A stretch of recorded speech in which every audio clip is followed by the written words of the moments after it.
यदि मुक्ति चाहते हो तो महापुरुषों की सेवा करो और संतों की सेवा करो, अपने बड़ों की सेवा करो, माता पिता की सेवा करो।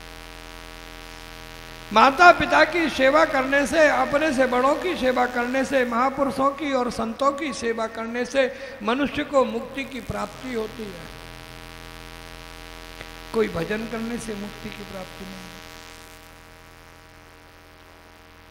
अनैतिक पुरुषों का संग करना ही नरक के लिए रास्ता तैयार करना है। अनैतिक पुरुषों का संग कभी मत करो। जो दूसरों के बिगड़े हुए काम को बना दे उसको साधु कहते हैं। आपके जीवन में अशांति आ जाए, आपके जीवन में कलह आ जाए, आपके जीवन में कलेश आ जाए, यदि कोई व्यक्ति आकर के आपके जीवन का कलेश और कलह समाप्त कर दे, आपके जीवन में शांति का प्राकट्य कर दे, तो वो किसी साधु से कम नहीं होता है।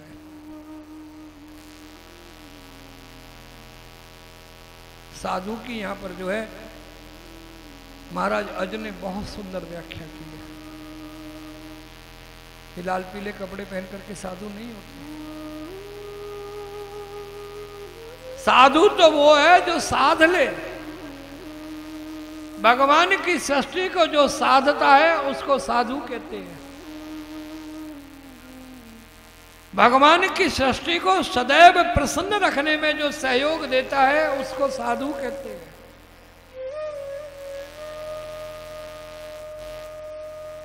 ऐसे साधुओं की संगत करना,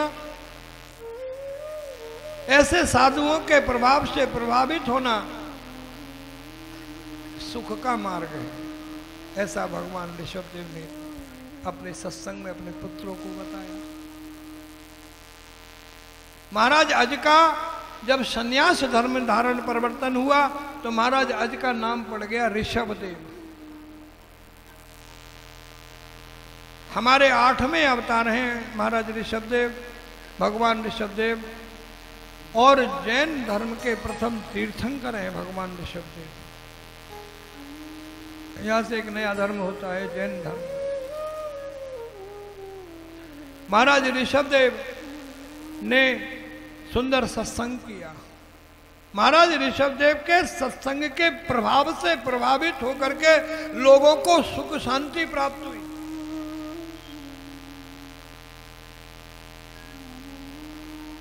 क्योंकि महाराज ऋषभदेव के वचनों से लोगों को सुख शांति प्राप्त होती थी, इसलिए लोग क्या करते थे कि महाराज ऋषभदेव के सत्संग में दौड़े दौड़े आते थे, भाग भाग के आते थे।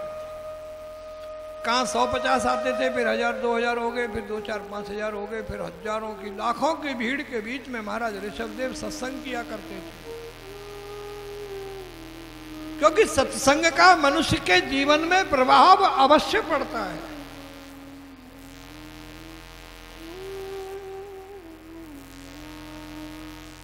जब भीड़ बढ़ने लगी तो महात्मा ऋषभदेव के मन में भाव आया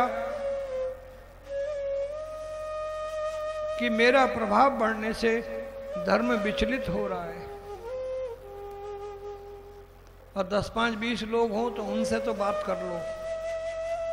1000 2000 महाराज जी ने हमें ये बताइयो, महाराज जी हमें ने ये बताइयो।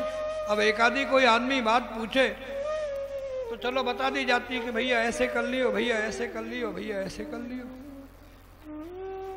अरे महाराज जी ने फलाने को बताई, महाराज जी की बात सच्ची निकली, और दूसरों भी दौड़ रहा महाराज जी की तरफ, तीसरों भी दौड़ रहा। अब महाराज जी के पीछे पड़ गई भीड़। अब किस किस को बताए?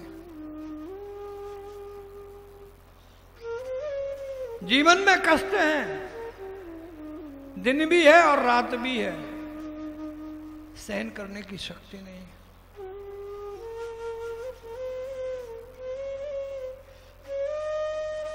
संत यदि आपके किसी कष्ट को देखते हैं, समझते हैं, तो संत उपाय बताते हैं कि बेटा भगवान का भजन कर ले। वो तो तुम करते नहीं हो। बस महाराज जी के मोहड़े से एक बार ही निकल जाए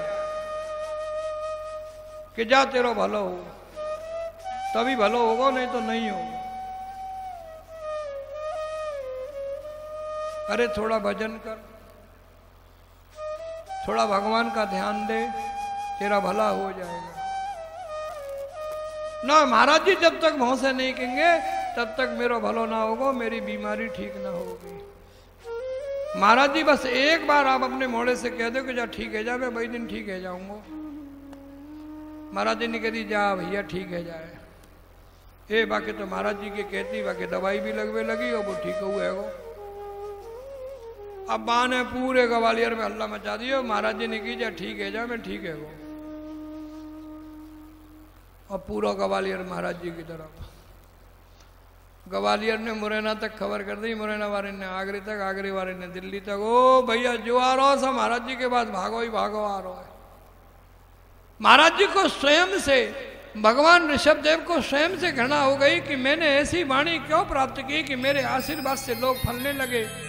क्योंकि लोग जो है महाराज ऋषभदेव को पकड़ पकड़ करके खींचते थे कि बाबा नेक तो कह दे कि हमारो भलो है जाए। ऋषभदेव ने कहा कि अभी संसार में रहकर के संसार से बात नहीं करूंगा, क्योंकि ऋषभदेव के भजन पे प्रभाव पड़ने लगा। अब तो दिन भर बैठे बैठे ऋषभदेव का एक ही काम रह गया, जा आशीर्वाद, लोग आए पैर छुए आशीर्वाद, खुद का भजन नहीं कर पाते थे। जब महात्मा ऋषभदेव को ऐसा महसूस हुआ कि मैं स्वयं का भजन इन लोगों के चक्कर में छोड़ गया हूं, उनको अच्छा नहीं लगा। उसी समय उन्होंने एक पत्थर लिया और अपने मुंह में फंसा लिया कि अब मैं कभी किसी से बात नहीं करूंगा। महाराज ऋषभदेव ने बोलना बंद कर दिया तो लोगों ने उनको छूना शुरू कर दिया कि बाबा को छूबे तो ही बहुत कुछ मिल जाएगा। ऋषभदेव जी को और घृणा हो गई। कर्नाटक के भयंकर जंगल में ऋषभदेव जी चले गए और वहां जाकर के उन्होंने अजगर वृत्ति धारण कर। अजगर वृत्ति में न कोई नहाता है न कोई धोता है, एक स्थान पर पड़ा रहता है, भोजन भी वहीं पे करता है और मलमूत्र का त्याग भी उसी स्थान पर करता है।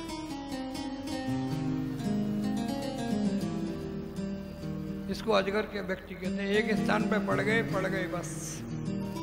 भोजन को आना होगा तो यहाँ आ जाएगा। अजगर करे न चाकरी, पंछी करे न काम, यहीं आ जाएगा और वहीं पड़े पड़े मलमूत्र त्याग दिया।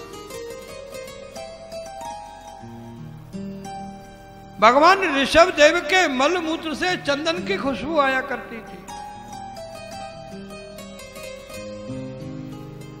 ये कर्नाटक में जितने भी चंदन के वृक्ष है ना, इस यहाँ पहले बांस के वृक्ष हुआ करते थे।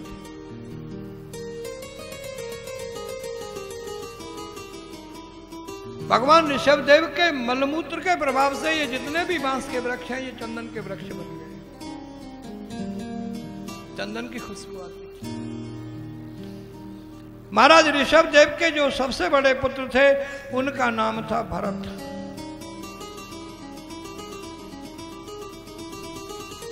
राजा भरत, बहुत सरल स्वभाव था राजा भरत का।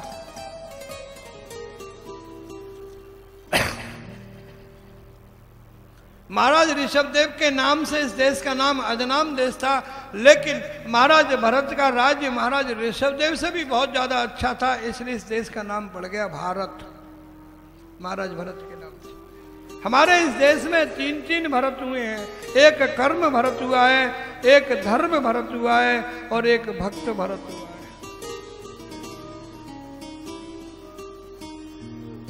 कर्म भरत जो भक्त हुए हैं, कर्म भक्त जो भरत जो हुए हैं, वो शकुंतला और दुष्यंत के पुत्र थे, कर्म भगत। महाराज ऋषभदेव के जो पुत्र थे भरत, वो धर्म भरत थे।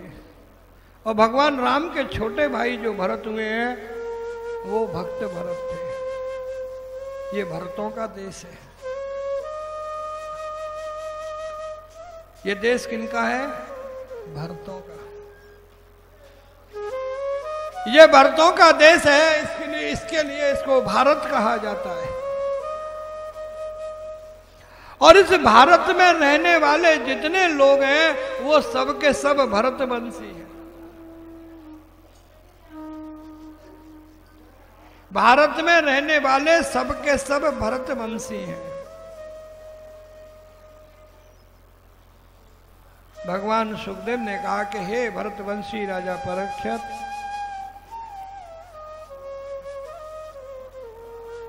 समझ रहे हैं ना, भारत में रहने वाले सबके सब भरतवंशी हैं और भगवान सुखदेव के सामने जो कथा श्रवण कर रहे हैं वो भी भरतवंशी है, जिसका नाम है परीक्षित। यहां भगवान सुखदेव ने कहा है कि राजा भरत,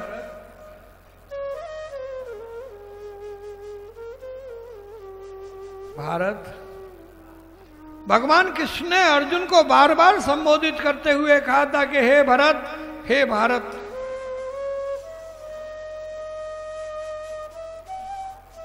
जिसने भारत में जन्म लिया है वो भरतवंशी है और वो भारत है। हम और आप सभी भारत हैं।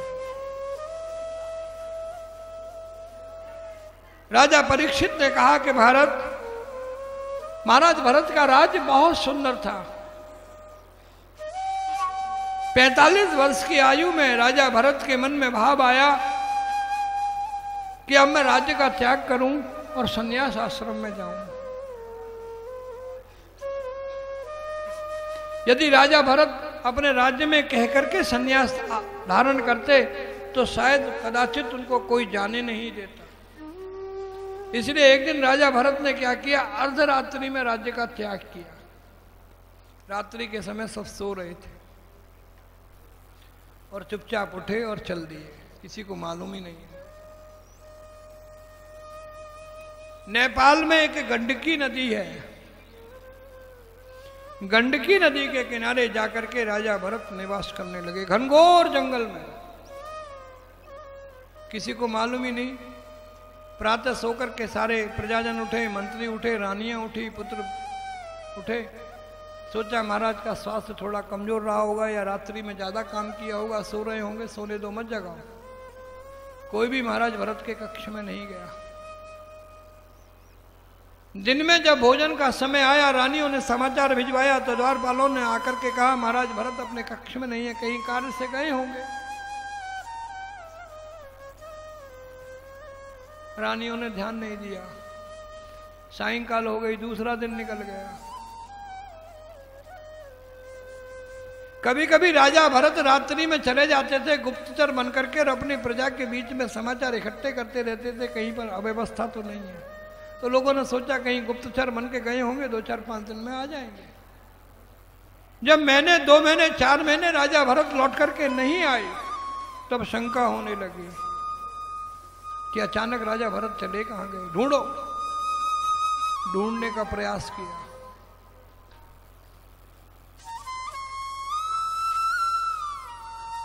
नहीं मिले।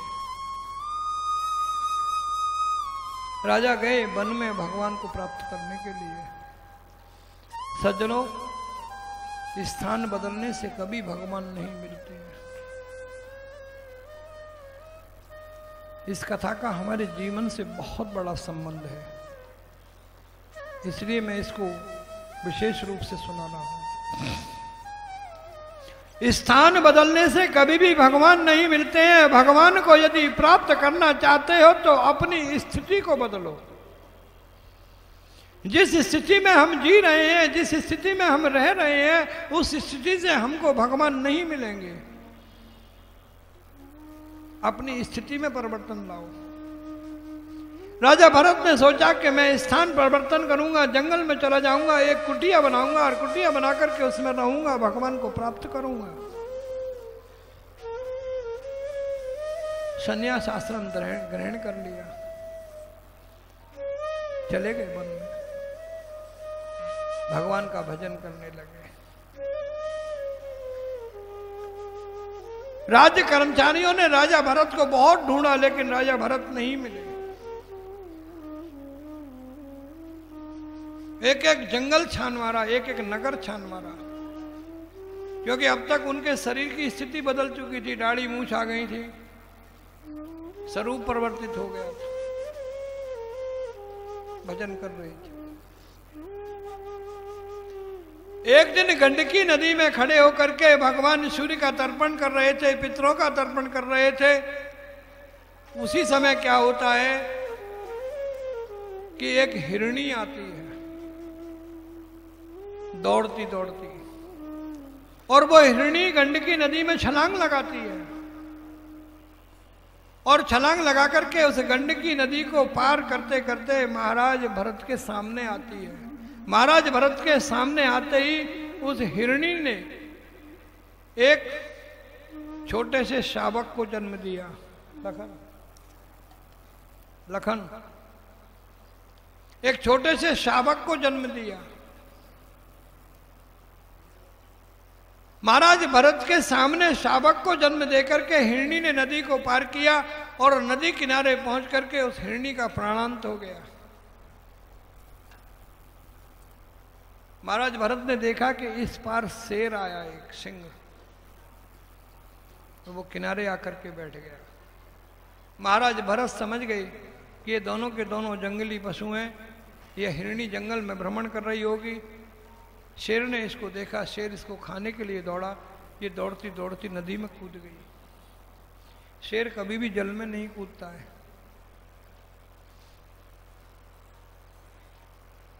हिरणी नदी में कूद गई, तैरते तैरते हिरणी नदी को पार कर गई, लेकिन नदी के मध्य में जहां महात्मा भरत खड़े हुए थे वहां पर हिरणी ने एक शिशु को जन्म दिया। चलो, हिरणी अपनी प्राण रक्षा के लिए नदी में कूद गई, लेकिन महात्मा भरत के सामने जो छोटा सा शिशु है, जो हिरणी ने जिस शावक को जन्म दिया है, वह शावक दया की दृष्टि से महात्मा भरत की तरफ देख रहा है। मेरी रक्षा कर दो, मैं मर जाऊंगा। मेरी जन्म देने वाली माता आपके सामने ही समाप्त हो गई है और उसका शरीर नदी के किनारे पड़ा हुआ है। यदि वह जीवित होती तो शायद लौट करके आती और मुझको बचा करके ले जाती। अब मुझको इस संसार में बचाने वाला कोई नहीं है, अब मैं आपकी शरण में हूं। महात्मा भरत जाति से क्षत्रिय थे और क्षत्रियों का सबसे पहला धर्म होता है शरणागत आए व्यक्ति की रक्षा करना।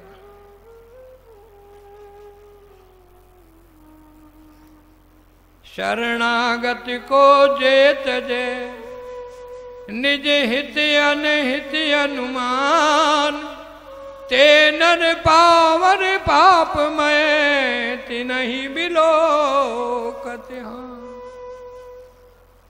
शरण में आए हुए व्यक्ति का जो लोग त्याग करते हैं वो पापी होते हैं, उनको देखने से भी पाप लगता है। मैं क्षत्रिय हूं, मेरा धर्म है कि मेरी शरण में जो जीव आया है मैं उसकी रक्षा करूं।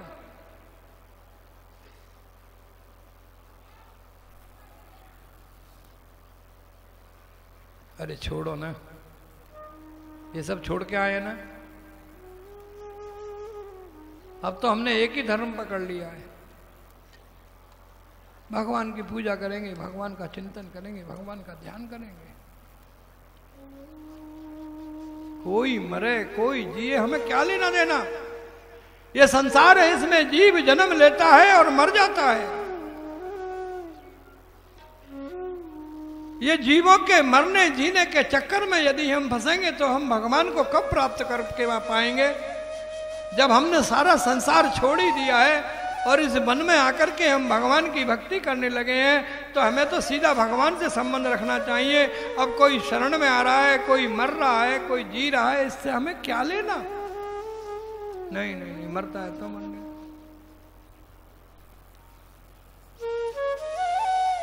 हरे राम राम, मैं क्षत्रिय हूं, यह मेरी शरण में आया है, यदि मैंने इसकी रक्षा नहीं की तो मेरा क्षत्रिय धर्म नष्ट हो जाएगा। धर्म के द्वंद्व में फंस गए महात्मा भरत। एक तरफ लोक धर्म चल रहा है कि मैं क्षत्रिय हूं, शरणागत में आए हुए व्यक्ति की मुझे रक्षा करनी चाहिए, और एक तरफ सत्य धर्म चल रहा है कि मुझे ईश्वर को प्राप्त करना चाहिए। वास्तविक धर्म का त्याग करके राजा भरत लोक धर्म की तरफ आकर्षित हो गए और उन्होंने तुरंत उस शावक को बचा लिया। ये लोक धर्म है।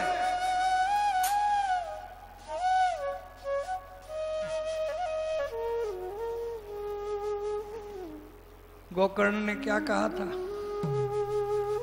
महात्मा की कथा में?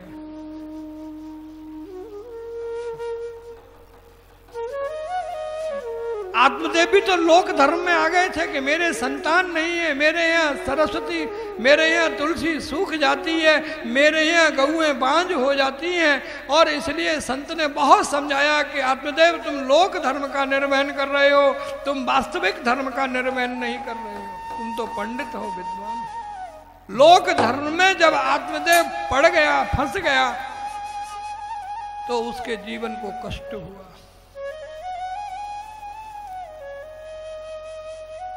जब आत्मदेव एक विद्वान के पास गए अपने कष्ट को लेकर के, तो विद्वान ने उसको आदेश दिया, गोकर्ण जी ने उसको समझाया। क्या समझाया, याद है किसी को? धर्मं भजस्व सततम त्यज लोक धर्माण सेवस्व साधु पुरुषान जय काम तृष्णाम। अनेक प्रकार की कामनाओं को, तृष्णाओं को छोड़कर के सेवा करो, साधुओं की, सज्जनों की सेवा करो, लोक धर्म का त्याग करो। यदि तुम्हें वास्तविक धर्म का अनुसरण करना है तो केवल एक धर्म का अनुसरण करो, और उस धर्म का नाम क्या है? सत्य धर्म। आज महात्मा भरत लोक धर्म में फंस गए। अरे मैं क्षत्रिय हूं, यदि मैंने इसकी रक्षा नहीं की तो मेरी निंदा होगी। राज्य को छोड़ करके आए थे भगवान को प्राप्त करने के लिए, और यहां लग गए क्षत्रिय धर्म में। उस शावक को बचा लिया, ले आए कुटिया में। वह शावक शीत से कांप रहा था, मन में भाव आया जल से बचा लाया, लेकिन यहां जाड़े से मर जाएगा। इधर उधर से घास फूस लाए, थोड़ी सी आग लगाई, उसको गर्मी पहुंचाई, उसको आनंद आया शावक को। जब उसको शीत से मुक्ति मिली तो उसे भूख लगने लगी, वो कूकू करने लगा, मन में भाव आया वहां से भी बचाया, यहां से भी बचाया, बेचारा भूखा मर जाएगा। इधर उधर गए, उसके लिए घास तोड़ करके लाए। पूरे दिन भर में जो है केवल शावक की सेवा की, भजन नहीं कर पाई भगवान का। गया आज का भजन। एक शावक के बचाने के चक्कर में एक दिन का भजन गया।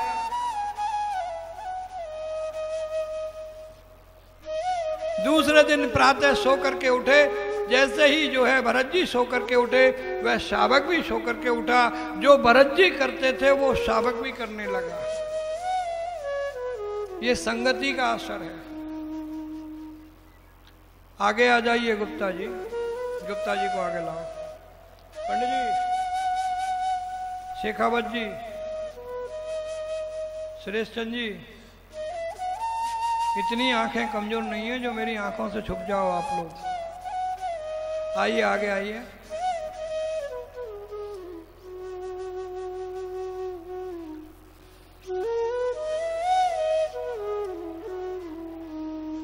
आ जाओ भैया।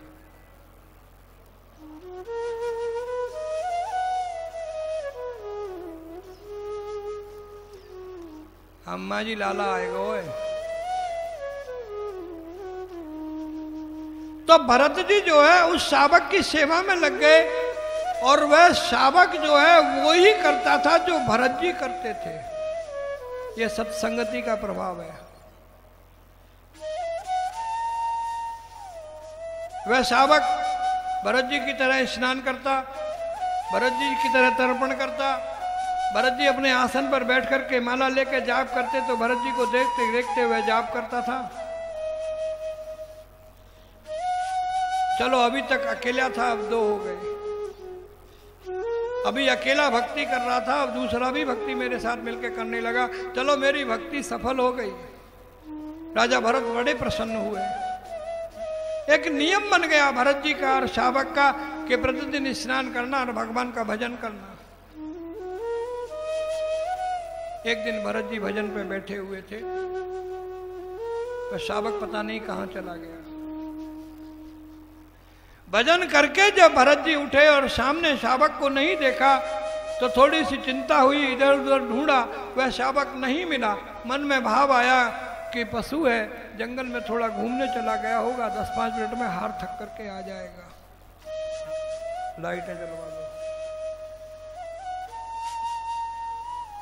पूरा दिन नहीं आया, रात्रि नहीं आया, पूरी रात्रि चिंता हो गई। अरे राम रे, ये तो नदी में डूब करके जन्म लेते ही मर रहा था, मैंने इसको वहां बचाया। ये सर्दी से मर रहा था, मैंने इसको वहां बचाया। ये भूख से मर रहा था, मैंने इसको वहां बचाया। कितना अच्छा था बेचारा ये शावक, जब से इसने जन्म लिया है तब से मेरी संगति में है और मेरी संगति के कारण यह भगवान का भजन करता था। अरे राम राम, बेचारा छोटा सा शावक है, जंगल में चला गया, कोई हिंसक पशु उसको खा गया होगा, पता नहीं क्या हुआ होगा। ये शावक कितना अच्छा था, देखो भजन छूट गया, शावक की चिंता लग गई। इसलिए मेरे शास्त्र कहते हैं कि हमको पशुओं को नहीं पालना चाहिए। हम जो अपने घर में पशुओं को पालते हैं ना, पशुओं से मोह हो जाता है, पशुओं से प्रेम हो जाता है। आज भरत जी को शावक से प्रेम हो गया, भजन भूल गए, स्नान भूल गए, शावक को ही ढूंढते रहते थे, जंगल में घूमते रहते थे, शावक को ढूंढते रहते थे। स्वास्थ्य खराब हो गया।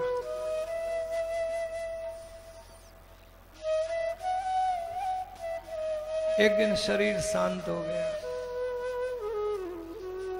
शावक को याद करते करते शरीर शांत हुआ था, इसलिए भगवान ने क्या किया कि अगली योनि शावक की दी।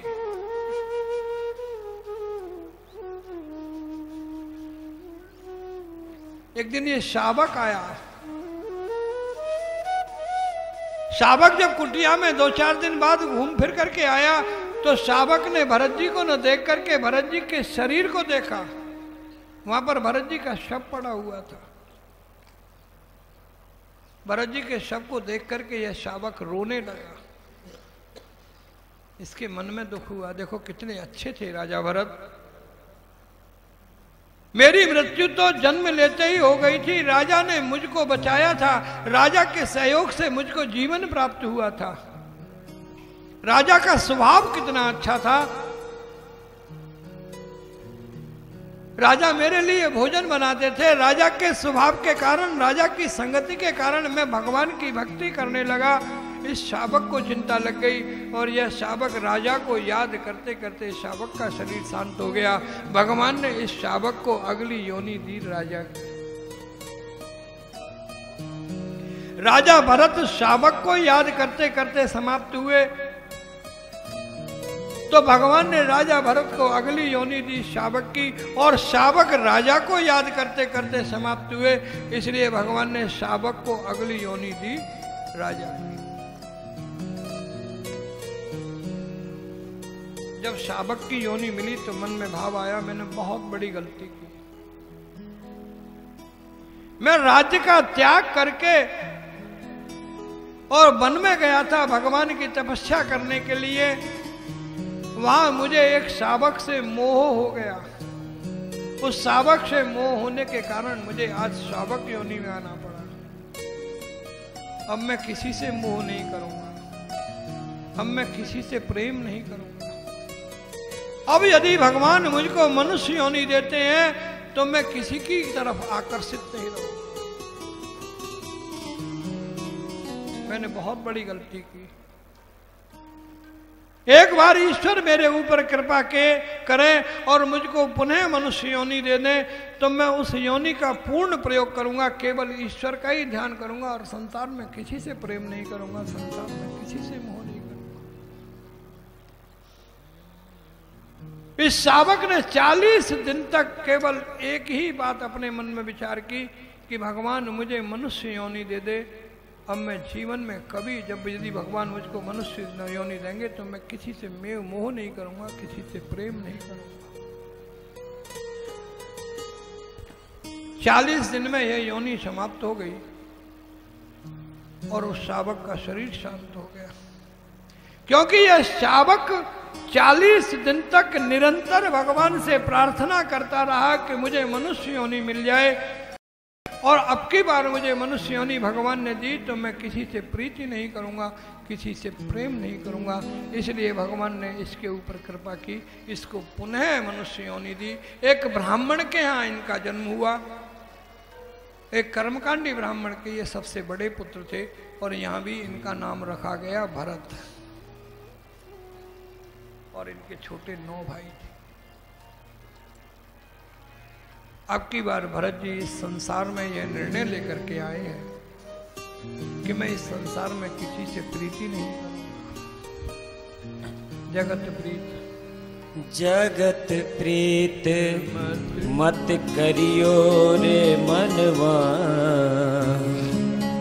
जगत प्रीत मत करियो, ओ जगत प्रीत मत करियो रे मनवा, जगत प्रीत मत करियो, ओ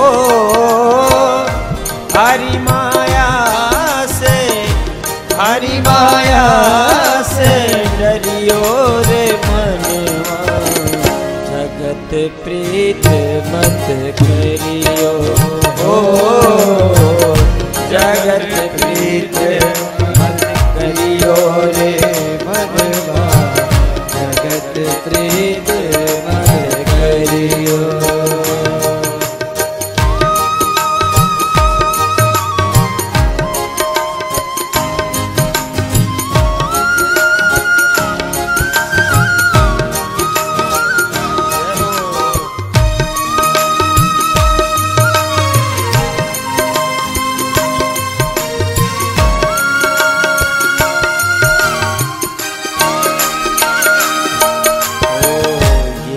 जग तो माटी का खिलौना, ये जग तो माया का खिलौना, इसके पीछे तू मत रोना, इसके पीछे तू मत रोना, ओ गुरु चरणन चित, गुरु चरण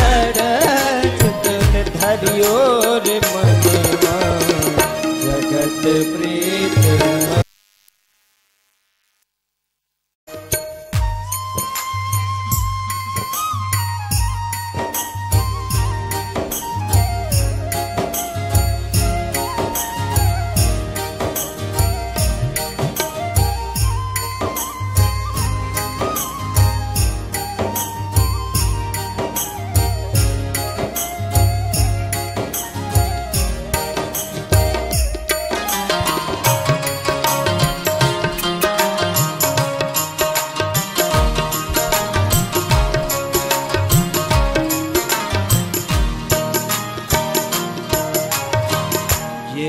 जग तो माया की छाया, ये जग तो माया की छाया, झूठी माया झूठी छाया, झूठी माया झूठी माया, ओ झूठी माया छाया, झूठी माया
करियो जग में मन भैया।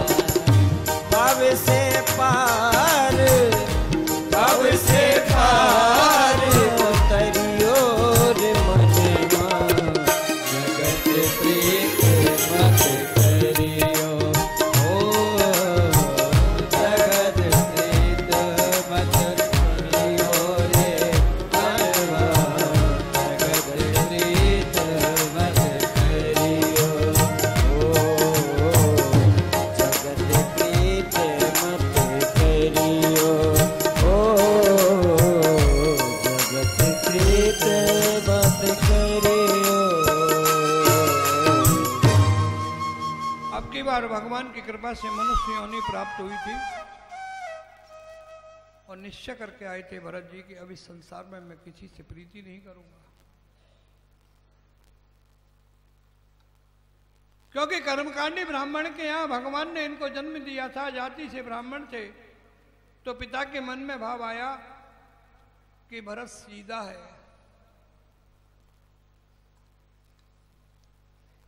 यहां पर भरत जी का नाम पड़ा था जड़ भरत। भरत सीधा है, एक काम करता हूं अपनी पंडिताई में इसको सिखा देता हूं तो अपना जीवन यापन कर लेगा। 9 भाई और थे लेकिन वो पंडित जी की दूसरी पत्नी से थे, तो मन में सोचा ये 9 एक तरफ रहेंगे, ये एक अकेला एक तरफ रहेगा तो कम से कम अपना जीवन यापन तो कर लेगा। यह सोच करके पिताजी ने भरत को बुलाया, भरत मैं चाहता हूं कि तुम जो है पांडित्य कर्म सीख जाओ। बोले हाँ पिताजी सीख जाऊंगा। तो बेटा भरत पांडित्य कर्म सीखने के लिए मनुष्य को, ब्राह्मण को सबसे पहले गायत्री मंत्र याद होना चाहिए। कर लूंगा याद, आप लिख के दे दो।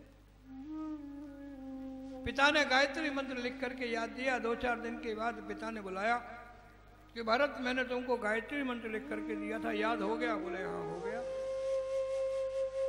सुनाओ? भूल गया। 2-4 बार पिता ने प्रयास किया कि भरत जी गायत्री मंत्र याद कर ले, लेकिन भरत जी को गायत्री मंत्र याद नहीं हुआ।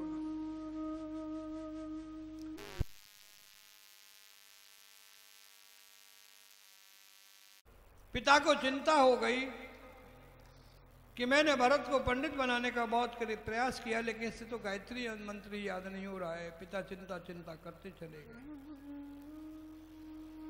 घर में 9 भाई थे, 9 भाइयों की 9 पत्नियां थी। एक दिन एक पत्नी ने कहा भरत यहाँ आओ। बोले हाँ भाभी। बोले जाओ ये आटा पिसवा लाओ। भरत जी पीपा लेके गए, आटा पिसवा के ले आए। भाभी ने पीपा खोल करके देखा तो उसके अंदर मैदा था।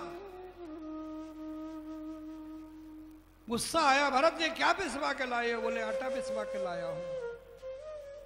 बोले ये आटा है कि मैदा है? भरत जी बोले पागल हो गई हो, आटा पिस के मैदा ही तो बनेगा।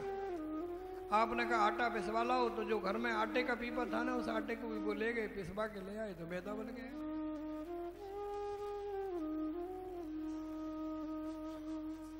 आप कहती गेहूं पिसवा लाओ तो मैं गेहूं पिसवा लाता, आपने कही आटा पिसवा लाओ, मैं आटा पिसवा।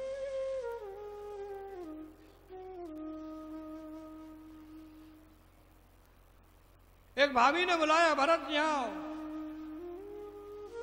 ये ढेर पड़ा हुआ था कपड़ों का। बोले ये कपड़े ले जाओ धोबी को दे आओ। भरत जी पूरे पोटरी को उठा करके ले गए। सोचा एक धोबी को दूंगा तो एक का भला होगा। भरत जी ने शहर के जितने धोबी थे सबको एक जोड़ी कपड़े दे दिए। लो 2-4-5 दिन के बाद भाभी ने पूछा भरत धोबी को कपड़े दे आए? बोले हाँ दे आया। बोले अब ले आओ। बोले अब कहां से लाऊं? मैं तो पूरे शहर के धोबियों को कपड़े बांटे आया।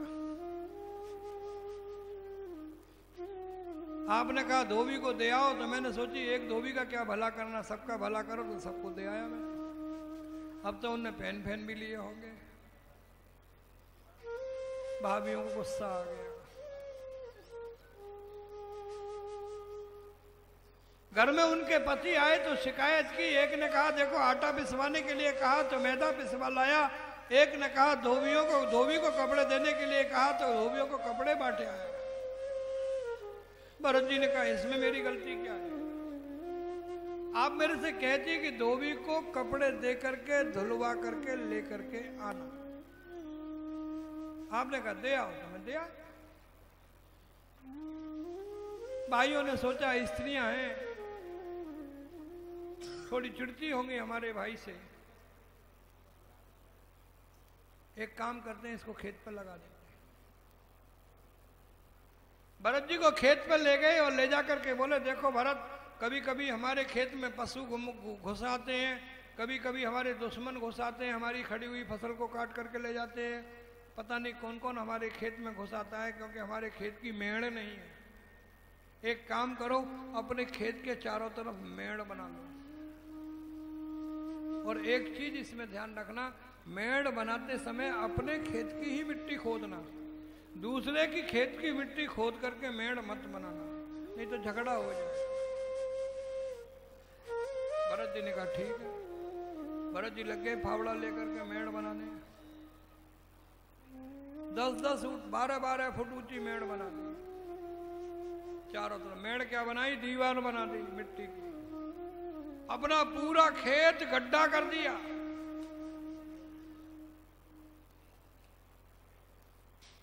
दो चार दिन के बाद भाई आए कि चलो खेत पे चलते हैं। भरत जी ने मेड़ बना दी होगी, तो देखा तो वहां मेड़ तो थी नहीं, दीवार बनी हुई थी मिट्टी की। भरत भरत, अंदर से भरत जी चिल्ला रहे, हाँ भैया। अरे ये क्या किया? बोले आपने तो कहा था ऐसी मेड़ बना दो, अब इसमें ना कोई पशु घुस सकता है, ना कोई हमारा दुश्मन घुस सकता है। छोटी सी मेड़ बनाता तो कोई भी घुस जाता, आपकी फसल नष्ट हो जाती। बड़ी मुश्किल से भाई उस खेत के अंदर पहुंचे तो देखे खेत की जगह गड्ढा था। वो सारी मेड़ तोड़ी और फिर जाकर के खेत की फसल तैयार की और वो खेत बोया।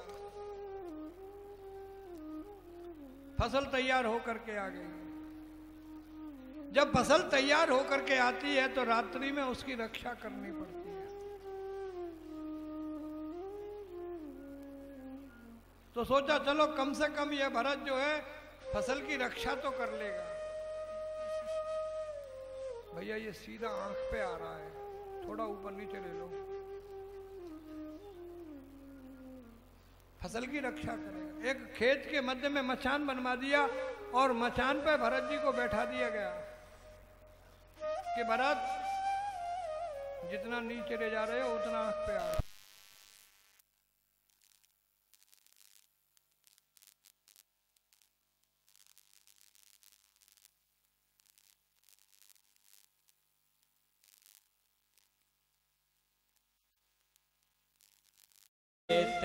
खाओ रे चिड़ियो भरे भरे पेट, राम जी की चिड़िया राम जी को खेत।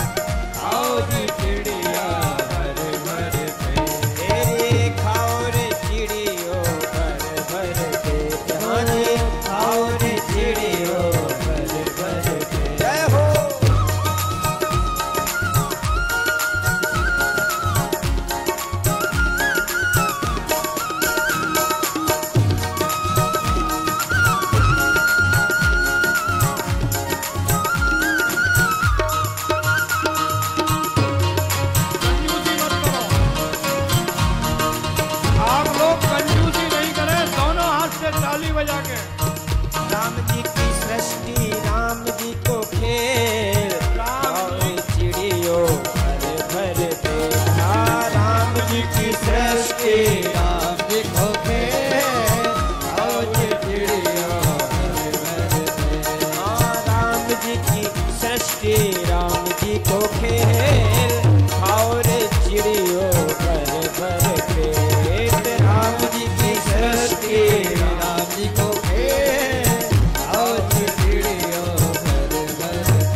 भर पेट राम जी की माया राम जी को खेल खाओ जी चिड़ियों भर भर पेट राम जी की माया राम जी को खेल खाओ रे चिड़ियों भर भर पेट राम जी की माया राम जी को खेल खाओ जी चिड़ियों भर भर पेट राम जी की चिड़िया राम जी को खेल खाओ रे चिड़ियों भर पेट राम जी की चिड़िया राम जी को खेल खाओ रे चिड़ियों भर भर पेट खाओ रे चिड़ियों भर भर पेट खाओ रे चिड़ियों भर भर पेट खाओ रे चिड़ियों भर भर पेट।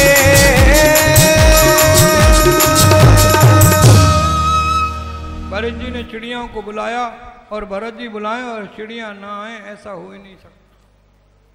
लाखों लाखों चिड़िया आ गई। सारे के सारे भाई लेकर के आए दरात कि चलो भैया फसल पक गई है, काट लाते हैं। माँ देखे माँ खेत में तो कुछ नहीं दिखा, चिड़िया ही चिड़िया दिख रही है।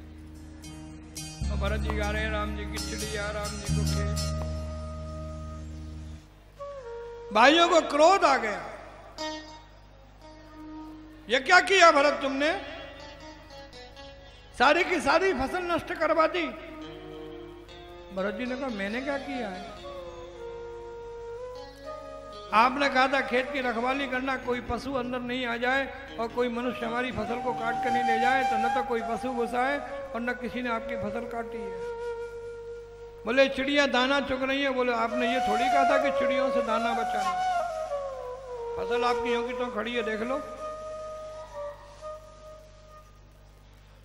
अब फसल में दाना नहीं है तो मैं क्या करूं? दाना था तो चिड़िया खा गई। अरे दाना भी भगवान का और चिड़िया भी भगवान की। आपकी फसल को नुकसान हुआ है तो बोलो।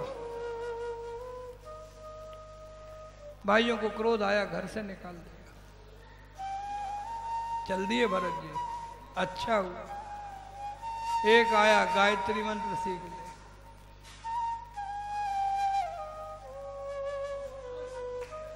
वो आटा ही पिसवा रहे हैं, कपड़े ही धुलवा रहे हैं, वो खेती रख। अरे ये सारे के सारे कार्य यदि मुझे करने होते, इस संसार में यदि मुझे आसक्ति रखनी होती तो फिर मैं राजा भरत था।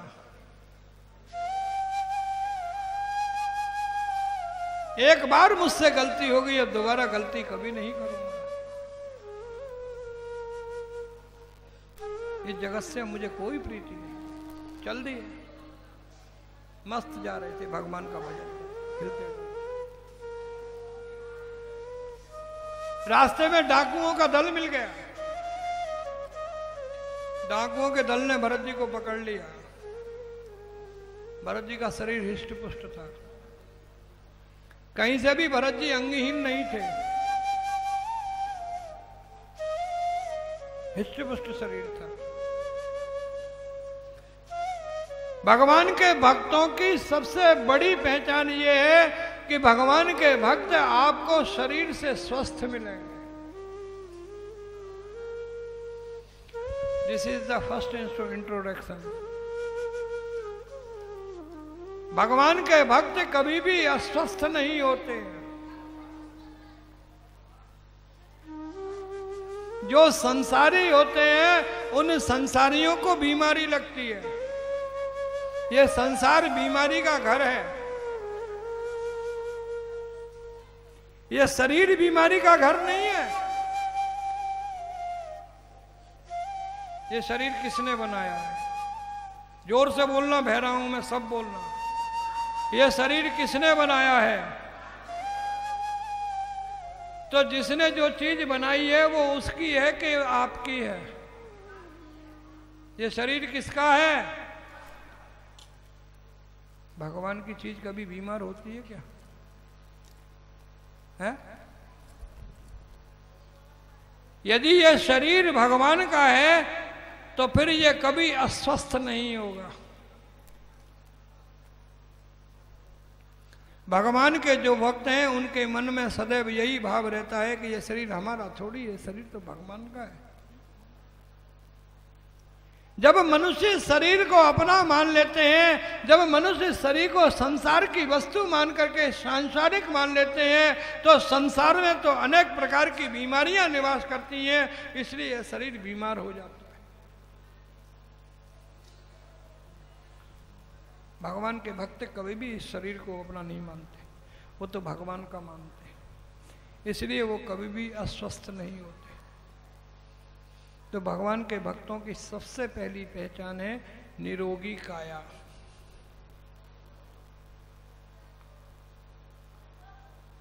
आजकल के संतों को आपको शुगर मिलेगा, ब्लड प्रेशर मिलेगा, पता नहीं क्या क्या मिलेगा, 3-3 बार की तो बाईपास सर्जरी मिलेगी।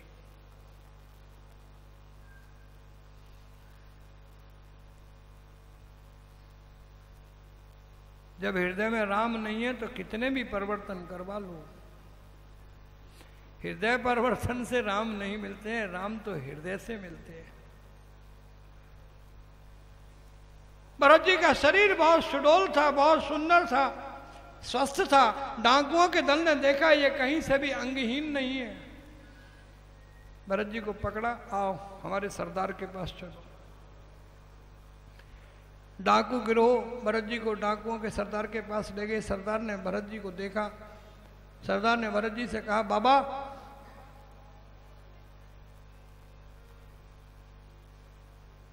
आपका शरीर बहुत सुडौल है और हम इस शरीर को जो है माता के अर्पण करना चाहते हैं।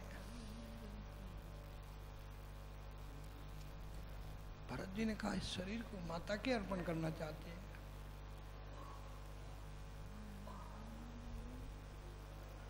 जो शरीर माता को पसंद आया और माता के अर्पण कर दिया तो वो शरीर पवित्र हो गया। माता भद्रकाली को मेरे शरीर की आवश्यकता है। वो पुत्र धन्य होते हैं जिनका शरीर माता के लिए काम आ जाता है। इस शरीर से जितना बन सके उतनी माता की सेवा करो। यह जो शरीर है यह माता की देन है। वास्तव में इस शरीर की स्वामी सबसे पहली अधिकारी माता होती है। इस शरीर को माता को अर्पित करो। जब डाकुओं ने भरत जी से कहा कि माता भद्रकाली को आपका शरीर अर्पित किया जाएगा, आपका सिर अर्पित किया गया जाएगा, भरत जी बहुत प्रसन्न हुए कि मैं कितना धन्यवादी पुत्र हूँ, मैं कितना भाग्यशाली पुत्र हूँ कि मेरा सिर माता के चरणों में अर्पित किया जाएगा। ये सिर सदैव माता के चरणों में रखना चाहिए। माँ ने इस शरीर को दिया है, इस शरीर की वास्तविक स्वामिनी माता है, इसलिए इस शरीर पर माता का अधिकार होना चाहिए। आजकल पत्नियां ज्यादा अधिकार कर रही हैं इस शरीर पर।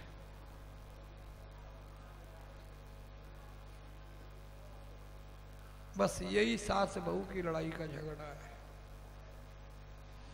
वास्तविक इस शरीर की मालिक माता है, लेकिन पत्नी समझती है ये मेरा है, और यह मूर्ख निर्णय नहीं ले पाता है कि यह शरीर किसका है। कभी इसको सौंपता है, कभी उसको सौंपता है, पिसता है फिर दोनों के बीच में।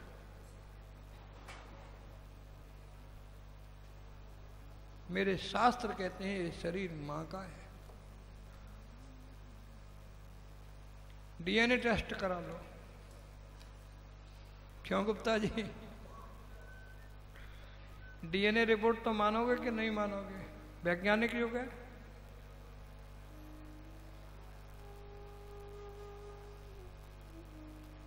यह माता का शरीर है और माता ने यह शरीर तुमको दान में दे दिया।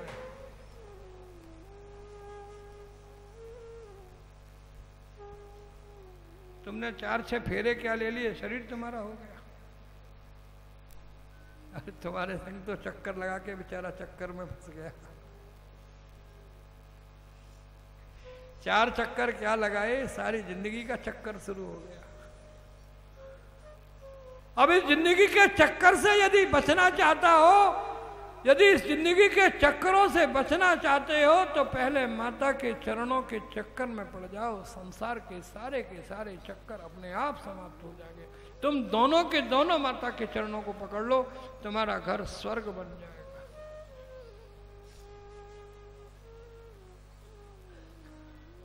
संतों का, भगवान के भक्तों का शरीर स्वस्थ होता है।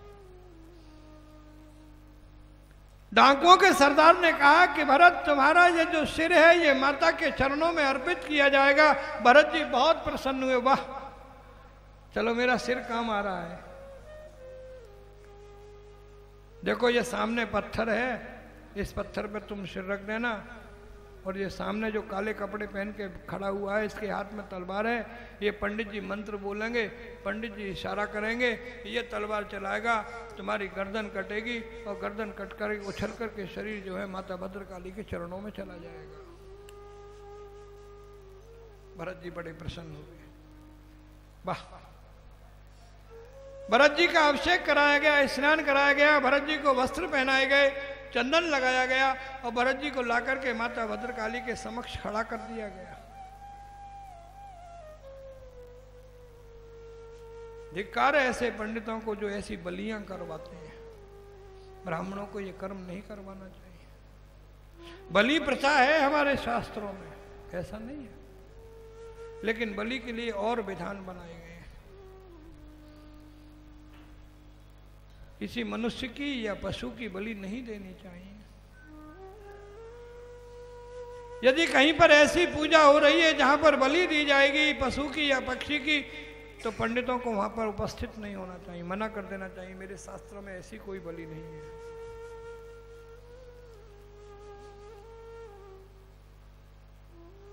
लेकिन यह ब्राह्मण ने मंत्र पढ़ा, उस कसाई को इशारा किया, कसाई ने तलवार उठाई, भक्त ने अपना सिर पत्थर पर रख दिया, उस कसाई ने तलवार उठाई और एक तलवार का वार जो है भरत जी के सिर की तरफ करने लगा। जब तक वह तलवार भरत जी की गर्दन तक आती तब तक वह माता भद्रकाली की पत्थर की प्रतिमा फट गई और उस पत्थर की प्रतिमा में से साक्षात माता भद्रकाली प्रकट हुई। एक क्षण के अंदर माता भद्रकाली ने वहां पर जितने भी लोग खड़े हुए थे सबकी गर्दन उड़ा दी, कच कच कच कच कच, एक क्षण में। अरे मूर्खो, यदि मुझे बलि की आवश्यकता पड़ेगी तो मैं तुम्हारे सिर लूंगी कि अपने भक्त का सिर लूंगी? सबको समाप्त कर दिया माता भद्रकाली। जाकर के भरत जी के सिर के ऊपर हाथ फेरा, बेटा भरत,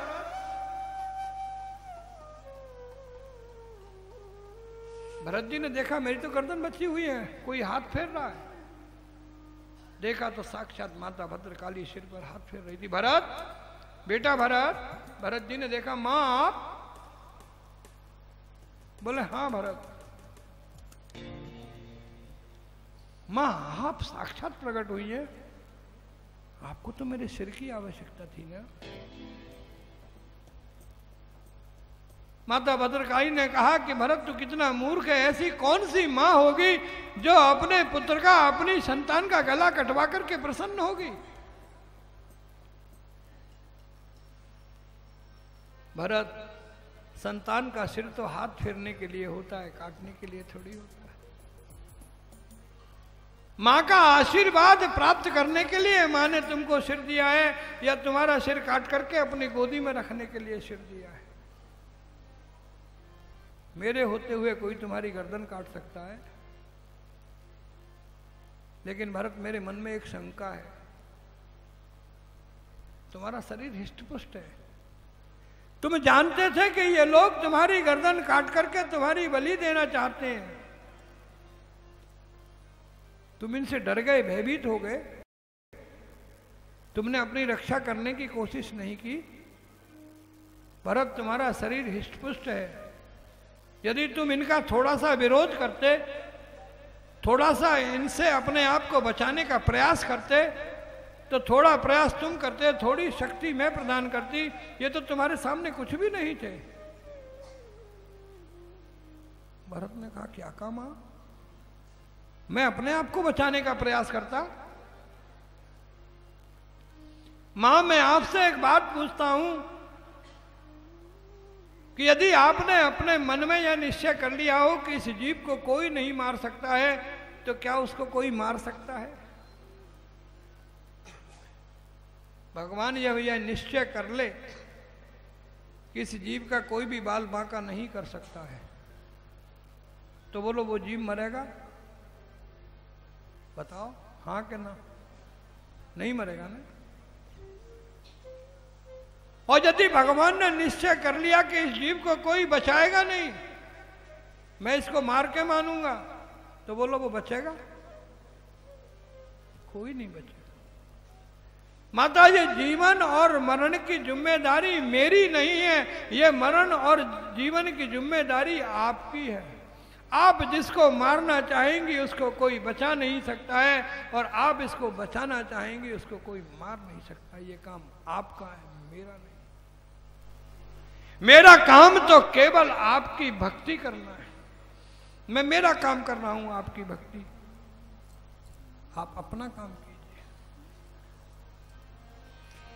कृपा की न होती जो आदत तुम्हारी, तो सुनी ही रहती अदालत तुम्हारी।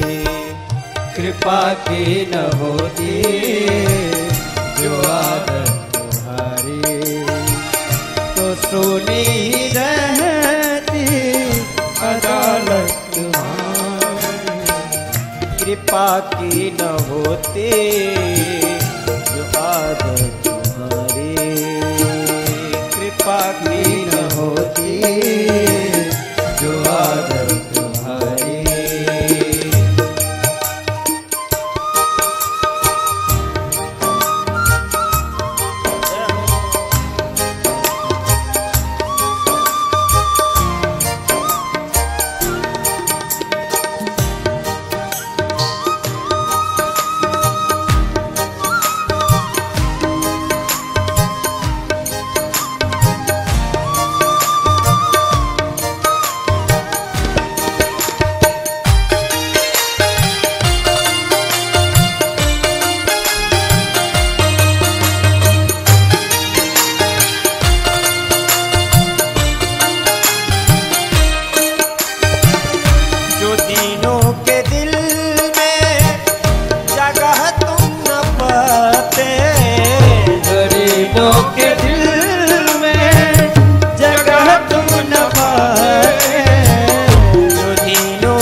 आबाद तुमसे, गरीबों की दुनिया है आबाद तुमसे, गरीबों की दुनिया है आबाद तुमसे, गरीबों से है बात साहत तुम्हारी, गरीबों से है बात तुम्हारी, कृपा की न होती आदत तुम्हारी, कृपा की न होती जो आदत तुम्हारी।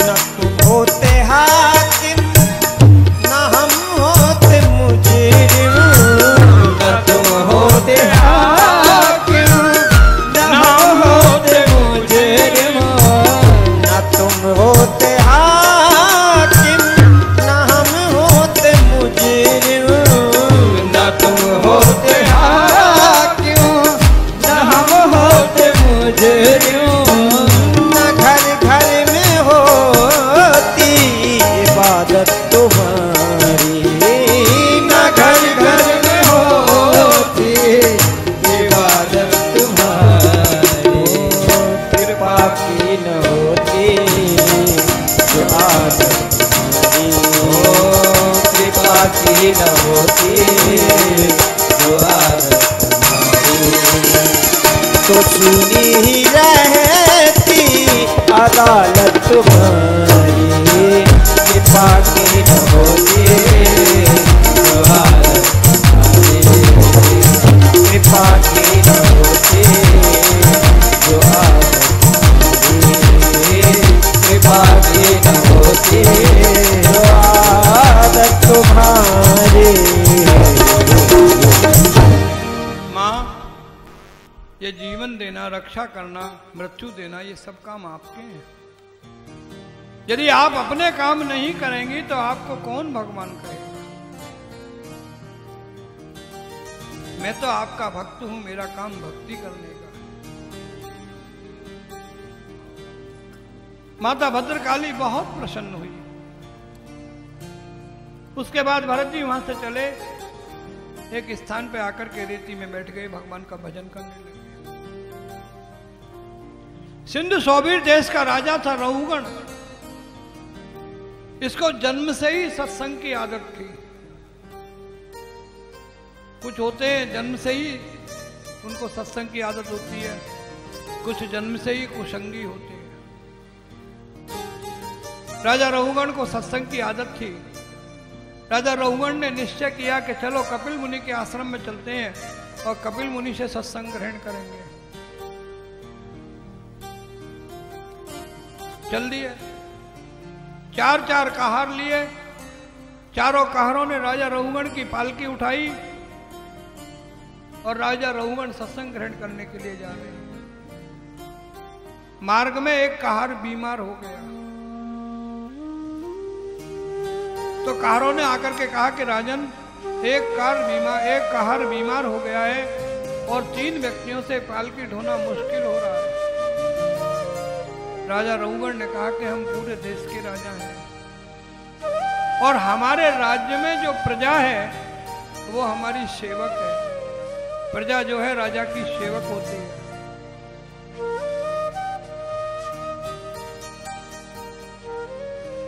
तो देखो कोई आदमी इधर उधर बैठा हो तो उसको हमारी इस पालकी में लगा लो। कारों ने इधर उधर देखा तो सामने भरत जी बैठे हुए थे। कारों ने भरत जी से कहा कि देखो भैया, इस पालकी में राजा रहुगण बैठे हुए हैं और कपिल मुनि के आश्रम में सत्संग श्रवण करने जा रहे हैं। हम में से एक व्यक्ति अस्वस्थ हो गया है, क्या आप हमारा इस राजा की पालकी उठाने में सहयोग करेंगे? भरत जी के मन में भाव आया, चलो इस बहाने भगवान कपिल का सत्संग तो प्राप्त होगा, ये तो भगवान की कृपा है। भरत जी ने सहमति दे दी। भरत जी राजा रघुगण की पालकी उठाने के लिए आगे लगा दिए गए। शरीर स्वस्थ था इसलिए उनको आगे लगाया गया। चल दिए भरत जी। भरत जी की एक आदत थी कि वो अपने से 10, 20, 25 फुट देख करके चला करते थे। कोई कीड़ा मकोड़ा पतंगा मेरे पैर के नीचे आके मर न जाए। भरत जी चल रहे थे, थोड़ा आगे गए तो एक 25-50 कीड़ों का दल आया मार्ग में। तो भरत जी चलते चलते थोड़ा टेढ़ा हो गए। जब वो थोड़े से टेढ़ा हुए तो पीछे वाले हल्ला मचाने लगे, ए भैया सीधे चलो, क्योंकि पालकी तो सीधी चलती है और आगे वाला जैसे चलता है वैसे ही पीछे वाले को चलना पड़ता है। अब आगे वाला चलते चलते एकदम टेढ़ा हो जाए तो पीछे वालों में फर्क पड़ता है। फिर भरत जी थोड़ा आगे चले। अब की बार 500-700 कीड़ों का समूह था तो ज्यादा टेढ़े हो गए भरत जी। पालकी चलते चलते यूं कर, पीछे वाले एकदम घबराए, ये क्या कर रहे हो भैया, आप टेढ़े मेढ़े क्यों चलते, सीधे चलो। तो आगे जो दूसरा व्यक्ति लगा हुआ था उसने कहा, भैया नया नया आदमी है, पालकी ढोने का अनुभव नहीं है, हल्ला क्यों मचाते हो, चलता रहा है बेचारा, कम से कम तुम ही सतर्क होकर चलो।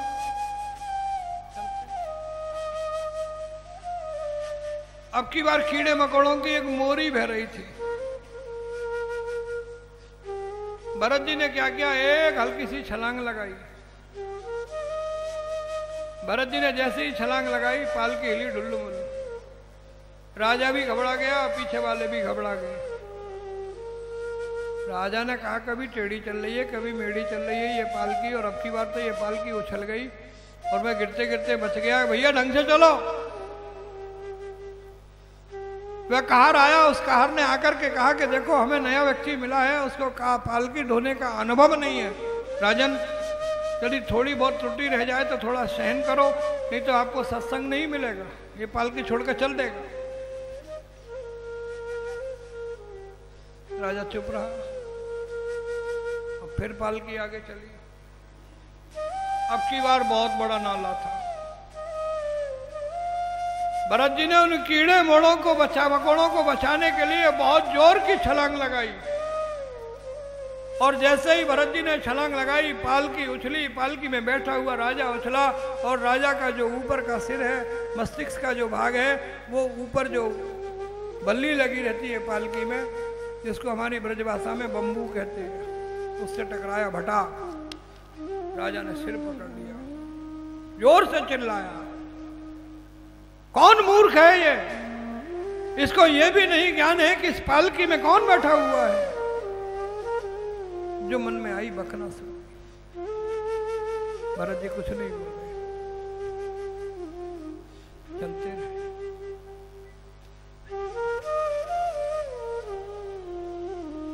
अब की बार तो नाली नहीं नाला आया बहुत,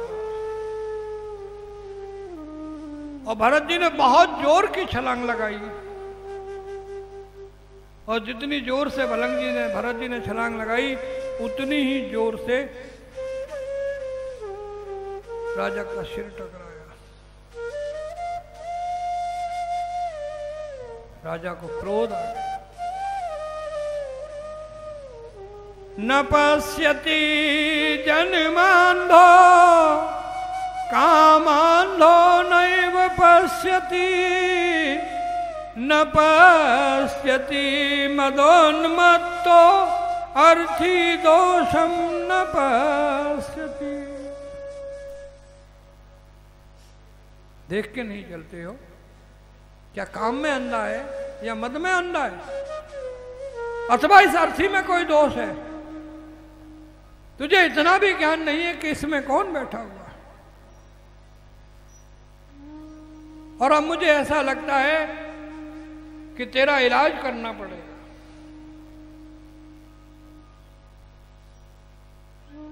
हम लोग बात बात में कहते थे कि अब तू बहुत उछलने लगा है, बहुत बकवास करने लगा है, तेरा इलाज करना पड़ेगा, तेरी चिकित्सा करनी पड़ेगी। जैसे ही राजा रघुगण ने कहा तेरी चिकित्सा करनी पड़ेगी, भरत जी ने वो पालकी वहीं रख दी। क्या कहा राजन, मेरी चिकित्सा करोगे?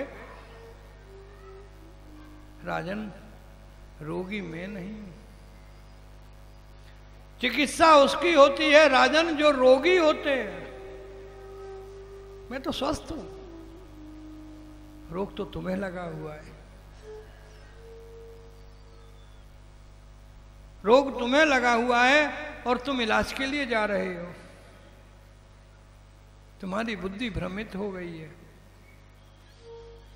तुम्हारे मन में अनेक प्रकार की शंकाएं समाहित हो गई हैं, तुम्हारा विवेक और तुम्हारा ज्ञान तुम्हारा साथ छोड़ चुका है। इसलिए ज्ञान प्राप्त करने के लिए, विवेक प्राप्त करने के लिए तुम सत्संग में जा रहे हो। तुम मनोरोगी हो। राजन रोगियों को चिकित्सा की आवश्यकता होती है, मैं रोगी नहीं हूं, मैं निरोगी हूं। रही बात इलाज करने की, तो राजन मेरा क्या इलाज करोगे? इलाज तो तुम्हारा होना जरूरी है।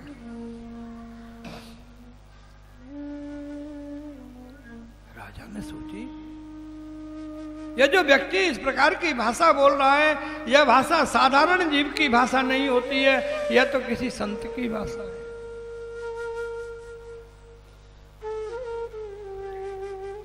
राजा ने कहा, आप अपना परिचय तो दो, आपका परिचय क्या है? राजन ये तुम दूसरी गलती कर रहे हो, मेरा परिचय मुझसे पूछ रहे हो। राजन मेरा और तुम्हारा परिचय भिन्न नहीं है, जो परिचय मेरा है वो ही परिचय तुम्हारा। राजा एकदम अलर्ट हो गया। अरे बोले, हाँ राजन मैं सत्य कह रहा हूं, आत्मा का कभी कोई परिचय नहीं होता है, आत्मा का तो केवल एक ही परिचय होता है, आत्मा। राजन 1000 मटके एक स्थान पर रख दो, उन मटकों के अंदर भगवान सूर्य का प्रकाश जब प्रवेश करता है तो उस मटकों के अंदर प्रवेशित प्रकाश का केवल एक ही परिचय होता है, सब उसको प्रकाश कहते हैं। 1000 घड़े रख दो और उसमें सूर्य की रोशनी पड़े और फिर उसमें झांक के देखो घड़े के अंदर, तो उसके अंदर क्या मिलेगा? किसी भी घड़े में झांक करके देखो उसके अंदर क्या मिलेगा? तो परिचय एक ही हुआ ना, सभी घड़ों में प्रकाश मिलेगा ना। राजन आत्मा का कोई परिचय नहीं होता है, आत्मा का परिचय केवल एक होता है, आत्मा। जो तुम हो वो मैं हूं, जो वो मैं हूं वो तुम हो। तुम्हारा मेरा भिन्न परिचय नहीं है। ये तो मटकों का नंबर लिखा रहता है, मटका नंबर 1, मटका नंबर 2, ये शरीरों का परिचय होता है। परिचय यदि कोई होता है तो मटके का होता है, मटके के अंदर जो प्रकाश होता है उस प्रकाश का कोई परिचय नहीं होता है, उस प्रकाश का तो एक ही परिचय होता है, प्रकाश। और मटकों के परिचय से मेरा कोई संबंध नहीं है। आत्मा शरीर में रहती है लेकिन आत्मा का शरीर से कोई संबंध नहीं होता है। रघुवर ने कहा, क्या कह रहे हो आप? जब आत्मा शरीर में रहती है तो इस आत्मा का शरीर से संबंध क्यों नहीं होगा? अवश्य होगा।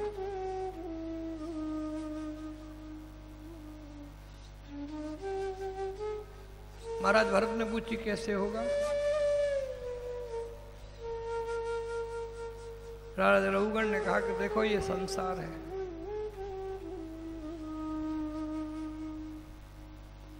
यह संसार एक अग्नि है और इस अग्नि के ऊपर एक पात्र रख दो और उस पात्र में जल भर दो और जल में चावल डाल दो। ये संसार एक अग्नि है, आपका शरीर एक पात्र है। शरीर में जो इंद्रियां हैं वो जल है और इस जल में आत्मा रूपी चावल जो है वो आत्मा है। तो बोलो संसार रूपी अग्नि का प्रभाव चावल रूपी आत्मा पे पड़ेगा कि नहीं पड़ेगा?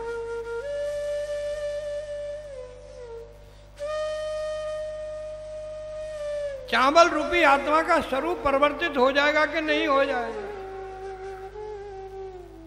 महात्मा भरत ने कहा कि राजन, आपने दृष्टांत तो बहुत सुंदर दिया, लेकिन थोड़ी सी इसमें आपने विवेक का प्रयोग नहीं किया।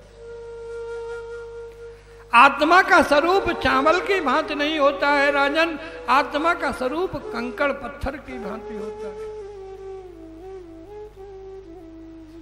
भगवान कृष्ण ने स्वयं अर्जुन से कहा थे, अर्जुन आत्मा का स्वरूप कंकड़ पत्थर होता है, न उसको कोई हवा उड़ा के लेके जा सकती है, न उसको कोई जल जो है गला सकता है, न अग्नि उसको समाप्त कर सकती है, और न किसी शस्त्र से उसका नाश होता है। नैनम छिन्दन्ति शस्त्राणि नैनम दहति पावका न चैनम क्लेदयन्त्यापो न शोषयति मारुता। अर्जुन, न तो आत्मा को कोई शस्त्र समाप्त कर सकता है और न किसी भी प्रकार की अग्नि से आत्मा समाप्त होती है, और न कोई वायु आत्मा को उड़ा के लेके जा सकती है। राजन, आत्मा का स्वरूप कंकड़ पत्थर के समान होता है। चावल की जगह तुम कंकड़ पत्थर के कुछ टुकड़े वहां डाल दोगे तो बताओ इस अग्नि का उसके ऊपर कोई प्रभाव पड़ेगा? राजा रघुगण ने सोचा कि वास्तव में कोई बहुत बड़ा विद्वान है, कहीं ऐसा तो नहीं है स्वयं कपिल भगवान मुझे सत्संग देने के लिए आए हैं। राजन भूमि से उतरे, भरत को प्रणाम किया। राजन, तुमने मेरा परिचय पूछा था ना, अब मैं तुम्हें परिचय देता हूं। मैं मनुष्य था और तुम शावक थे। तुमको याद करते करते मेरा शरीर शांत हुआ तो मैं शावक योनि में आया, और मुझको याद करते करते तुम्हारा शरीर शांत हुआ तो तुम राजा की योनि में आ गए। ये मेरी तीसरी योनि है। मेरे कर्मों के कारण मुझको तीसरी योनि में आना पड़ा, और मेरी संगति के कारण तुम राजा की योनि में आए हो। मुझे मेरे तीनों जन्मों का वृतांत याद है, लेकिन तुम भूल चुके हो। यहां पर भरत जी ने बहुत सुंदर सत्संग राजा रघुगण को दिया। सभी लोग अब सुखासन पर बैठ जाएंगे, और जो भाई कुर्सी छोड़ के नीचे बैठ सकते हैं वो भी नीचे बैठ जाएंगे, क्योंकि अब श्रीमद् भागवत का वो प्रसंग आपके सामने प्रस्तुत कर रहा हूं जिसमें भगवान की सारी सृष्टि का वर्णन है। जो नहीं बैठ सकते हैं वो लोग बैठे रहे कुर्सियों पे। कांता, आप कोशिश मत करो बैठने की, आप कुर्सी पे ही बैठे रहो। जो बैठ सकते हैं वो बैठ जाओ। थोड़ी सी तो राहत मिले बेचारी कुर्सियों को, सवेरे से ही बैठे हुए उस पर। आप बैठे रहो।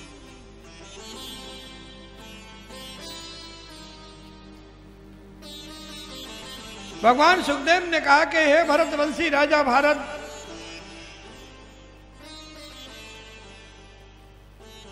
भगवान ने बहुत सुंदर सृष्टि की रचना की है। इस भगवान की सुंदर सृष्टि में अनेक प्रकार के जीव अनेक प्रकार के आनंद प्राप्त करते हैं। राजन, पहले यह भूमि एक ही थी।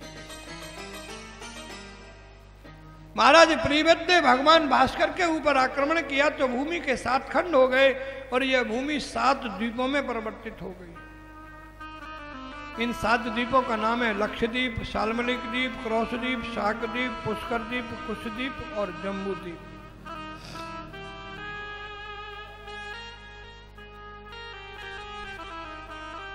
हे राजन, जिस स्थान पर आप बैठकर के कथा सुन रहे हैं, यह स्थान जम्बूद्वीप क्षेत्र में आता है। हम लोग जब भी कोई धार्मिक संकल्प करते हैं तो विद्वान बुलवाते थे जम्बू द्वीपे। जम्बू द्वीपे अंतर्गते भारत वर्ष खंडे अंतर्गते अमुक प्रदेशे अंतर्गते अमुक जिलाए अंतर्गते अमुक ग्रामे अंतर्गते अमुक स्थाने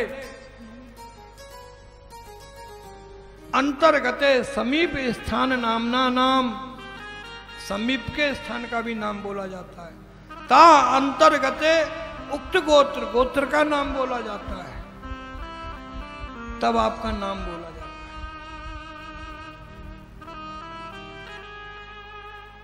तब वो संकल्प पूरा होता है। तो हम जिस स्थान पर बैठ करके राजन कथा सुन रहे हैं, इस स्थान का नाम है जम्बू द्वीप। जम्बू द्वीप का क्षेत्रफल 1 लाख योजन का है।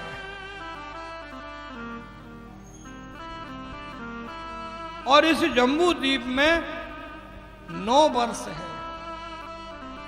जम्बू द्वीप के 9 भाग हैं।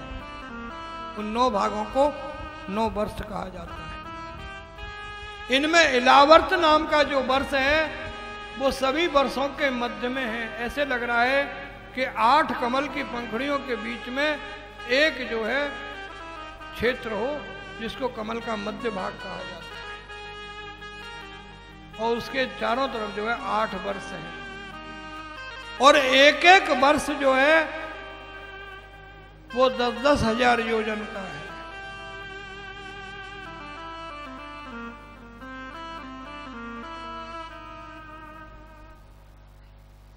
ये है हरिवर्ष, किम्बुरुष वर्ष, भारत वर्ष, केतुमाल वर्ष, रम्यक वर्ष, हिरण्य वर्ष, कुरु वर्ष, सुपार्च वर्ष और कुमुद वर्ष। इन वर्षों के अलग अलग अधिपति हैं। भगवान नरसिंह, भगवान लक्ष्मी, भगवान मत्स्य, भगवान कच्छप, भगवान बाराह, भगवान राम एवं भारतवर्ष के जो अधिपति हैं वो हैं भगवान नर और नारायण। बोलो नर नारायण भगवान की। बहुत कंजूस है। सुबह से पहली जय बुलवाई है ईमानदारी से। 2 बजे से लेकर अब लगभग 6 बजने वाले हैं, पहली जय बुलवाई है।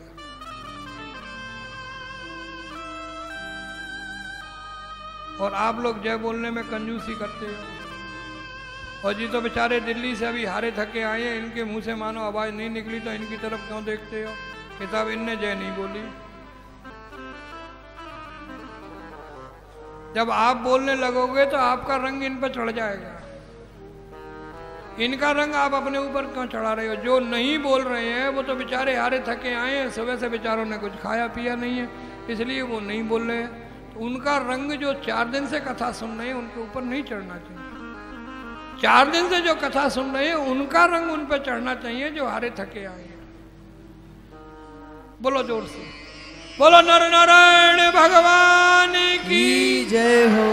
देखो चढ़ाना रंग, हाथ उठा के बोल रहे हैं।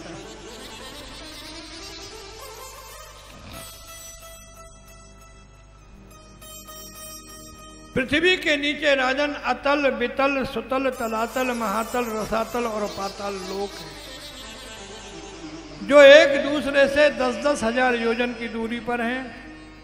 पाताल लोक से 30,000 योजन की दूरी पर एक लोक है। उस लोक का नाम है अनंत लोक। उस अनंत लोक में भगवान शेष निवास करते हैं। भगवान शेष के जो फण हैं उनके फण के मध्य वाले भाग में भूमि स्थापित है। और दूर से देखने में ऐसा लगता है मानो किसी सर्प के ऊपर एक राई रखी है। भूमि का क्षेत्रफल केवल एक राई के समान है। राजन, जिस स्थान पर हम बैठे हैं इसको भूलोक कहते हैं, और भूलोक से नीचे जाएंगे तो नीचे के लोक को अनंत लोक कहेंगे, जिसमें भगवान का क्रोध स्वरूप शेषनाग जी स्थापित रहते हैं। और भूलोक से ऊपर की तरफ यदि हम जाएंगे राजन, तो ऊपर ध्युलोक है। इस ध्युलोक में भगवान श्रीमन नारायण माता लक्ष्मी के साथ बैकुंठ में निवास करते हैं। भूलोक और ध्युलोक के मध्य में राजन एक लोक और है, जिसको कहते हैं अंतरिक्ष लोक। इस अंतरिक्ष लोक में भगवान सूर्य विराजमान है, स्थापित है।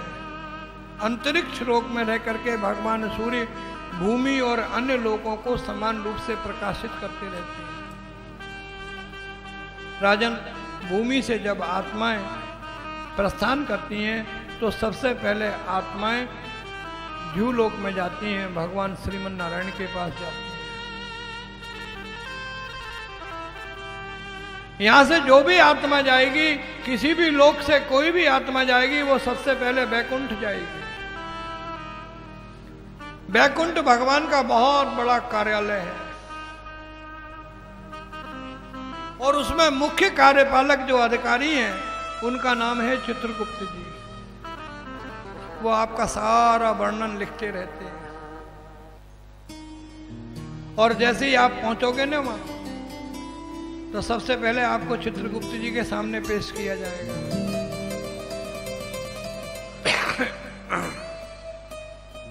यम के दूत जाकर के चित्रगुप्त जी से कहेंगे ये आज का मरीज नंबर इतना है।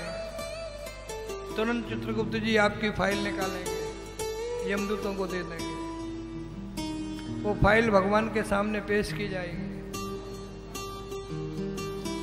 फिर भगवान का काम है वो आपके लिए क्या निर्णय लें। यमराज आदि का कार्य तो आपको यहां से ले जाने का है, सीधा ले जा करके बैकुंठ में आपको छोड़ देते हैं। बैकुंठ में जब आत्माएं पहुंच जाती हैं तो फिर वो चित्रगुप्त जी की जिम्मेदारी में आ जाती है। चित्रगुप्त जी उनकी फाइल भगवान के सामने पेश करते हैं और फिर भगवान निर्णय लेते हैं। जो आत्माएं भगवान सूर्य के दाहिनी ओर होकर के आती हैं, उनको स्वर्ग भेजा जाता है। जो आत्माएं भगवान सूर्य के बाईं ओर होकर के आती हैं, उनको नरक भेजा जाता है। और कुछ आत्माएं भगवान सूर्य का स्पर्श करते हुए सीधी जाती हैं, वो न स्वर्ग में जाती हैं, वो नरक में नहीं जाती हैं, वो सीधी भगवान के चरणों में समाहित होती हैं।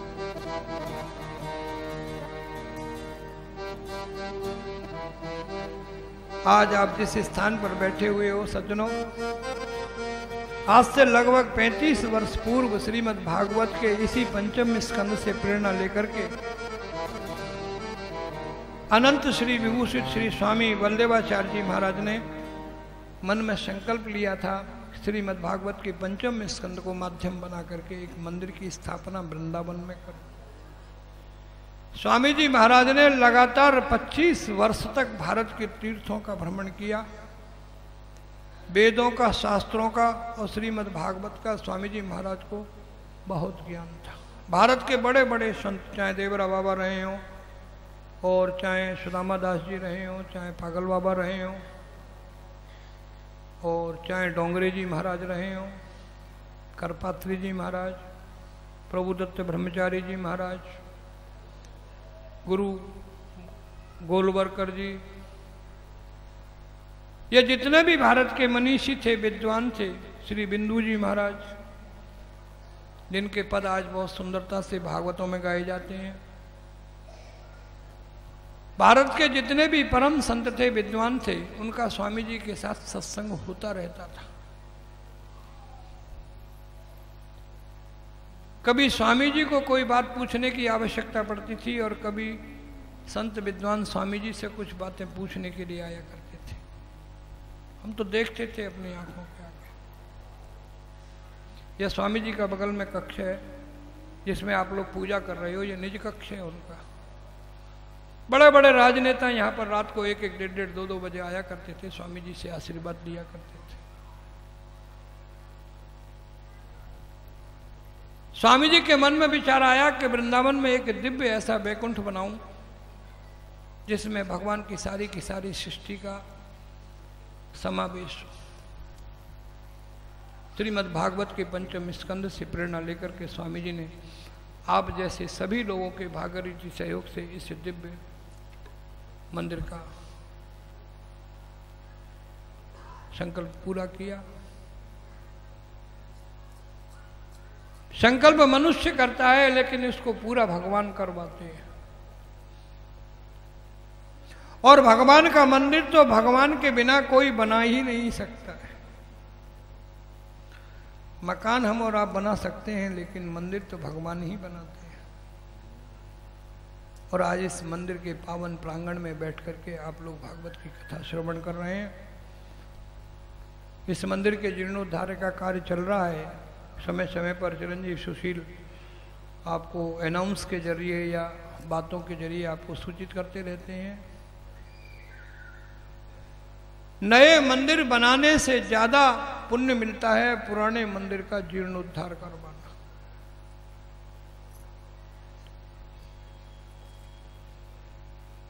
मैं तो व्यासपीठ से आपसे यही अपील करूंगा कि मुक्त हस्त से आप इसमें सहयोग कीजिएगा। आपके सहयोग से आप देख रहे हैं इसमें प्रतिदिन परिवर्तन आता जा रहा है। ये सारा आपका ही सहयोग है। आप कथाओं में जो अर्पित करते हैं वो सब इस मंदिर को समर्पित हो जाता है और उसके प्रभाव से आप लोग स्वयं अनुभव कर रहे होंगे। मुझे ज़्यादा इस समय भी नहीं है और कहना भी नहीं चाहिए। बस मैं इतना ही आपसे अनुरोध करूंगा अथवा आदेश दूंगा कि अब जो मंदिर का कार्य होना है वो अति आवश्यक है। भगवान भक्त वत्सल की छवि है, बहुत सुंदर छवि है। वृंदावन के प्राकट्यकर्ता भगवान चैतन्य महाप्रभु की छवि है। भगवान सूर्य की छवि है। नवग्रह है, तुला देवी है, चित्रगुप्त जी हैं, ब्रह्मांड है। ये मंदिर का जो है मुख्य भाग है, मुख्य प्रवेश द्वार है मंदिर का। जब तक इसका जीर्णोद्धार नहीं होता है तो ये अंदर से वैकुंठ सुंदर नहीं दिखता है। अब इस वैकुंठ को सुंदर बनाने के लिए इसके मुख्य द्वार से लेकर के और चैतन्य महाप्रभु तक जीर्णोद्धार होना बहुत आवश्यक है। और जितनी शीघ्र हो जाए उतना अच्छा है, क्योंकि दिन पे दिन महंगाई बढ़ती जा रही है। आपके पास यदि समझ में आए तो सहयोग अवश्य की। बूंद बूंद से घड़ा भरता है। कोई जरूरी नहीं है कि आप 51,000 दें और 1 लाख रुपया दें तभी जाकर के यह कार्य होगा। आपके 500, 1100, 2100, 1 रुपये से, 5 रुपये से, 10 रुपये से बहुत बड़ा कार्य होगा। बूंद बूंद से सागर बनता है। कोई जरूरी नहीं है कि वृंदावन में आए हैं तो ही दें। आप अपने घर से हमारे खाते में डाल सकते हैं। 100 रुपया हो 100 डाल दो, 500 हो 500 डाल दो, 1000 हो 1000 डाल दो। बस आपके मन में एक संकल्प होना चाहिए कि मुझे मंदिर के लिए कुछ करना है। बस उसी दिन जो है स्वामी जी की भावना पूरी हो जाएगी। भगवान सुखदेव ने कहा कि राजन, मैंने भगवान की सुंदर षष्ठी का दर्शन तुमको कराया, तुम्हारे मन में कोई जिज्ञासा है क्या? राजा परीक्षित ने कहा, हाँ मेरे मन में थोड़ी जिज्ञासा है। मैं ये जानना चाहता हूं कि संसार में नरक कितने होते हैं। देखो, नरक की परीक्षित को क्यों याद आई? क्योंकि परीक्षित जानते थे मैंने जो कार्य किया है इस कार्य के लिए मुझको नरक में जाना पड़ेगा। मैंने समाधि में बैठे हुए संत का अपमान किया है।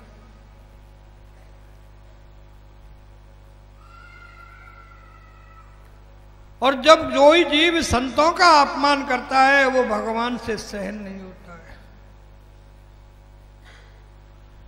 जय अपराध भगत करे करही और राम रोष पावक सो जरही। जो व्यक्ति भगवान का अपराध करते हैं तो एक क्षण के लिए भगवान उसको क्षमा कर सकते हैं, लेकिन जो व्यक्ति भगवान के भक्तों का अपमान करते हैं वो भगवान से सहन नहीं होता है।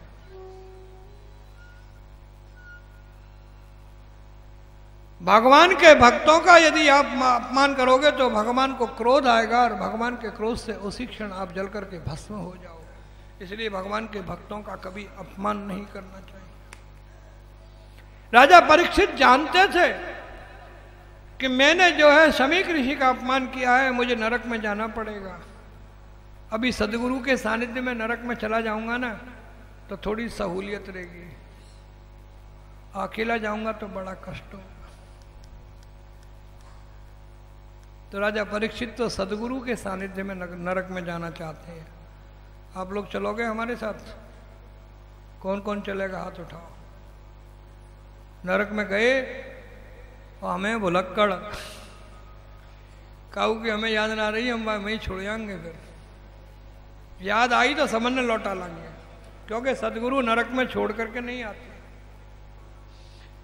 पर थोड़े हम भूल जाते हैं। बोलो कौन कौन चलेगा? हाथ उठाओ। हमारे साथ जाओगे तो लौट के आ जाओगे, फिर जाना नहीं पड़ेगा नरक में। और भैया कैमरा वाले ने देख लेना यार कौन कौन हमारी सवारी तो गिन लेना, हमें बहुत कम सवारी है यार। ये तो छोटी बारी मेटाडोल लगा दे, बस की ना है ये। चलिए सभी लोग सुखासन पे बैठ जाएं। यहाँ पर नरक वर्णन हो रहा है।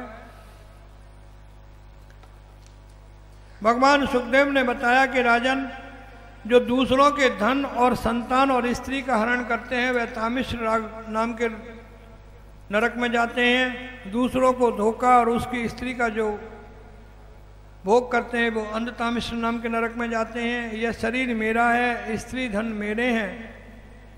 और जो अन्य का अपमान करते हैं वो रौरव नाम के नरक में जाते हैं। जो केवल अपना ही पालन पोषण करते हैं वो महारौरव नाम के नरक में जाते हैं। जो पशु पक्षियों को रांध करके खाते हैं वो कुंभी पाक नाम के नरक में जाते हैं। जो माता पिता गुरु और ब्राह्मणों का अपमान करते हैं वह कालसूत्र नाम के नरक में जाते हैं। जो वैदिक मार्ग को छोड़ करके पाखंडपूर्ण आचरण करते हैं वो 80 पत्रवन नाम के नरक में जाते हैं। राजा एवं राज्य कर्मचारी निरपराधियों को दंडित करते हैं वो शुकरमुख नाम के नरक में जाते हैं। जो खटबल और मच्छर मारते हैं वो अंधकूप नाम के नरक में जाते हैं। जो व्यक्ति बिना पंच महायज्ञ किए भोजन करते हैं वो क्रमी भोजन नाम के नरक में जाते हैं।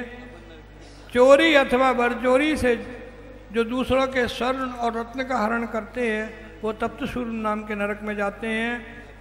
वो संदर्श नाम के नरक में जाते हैं।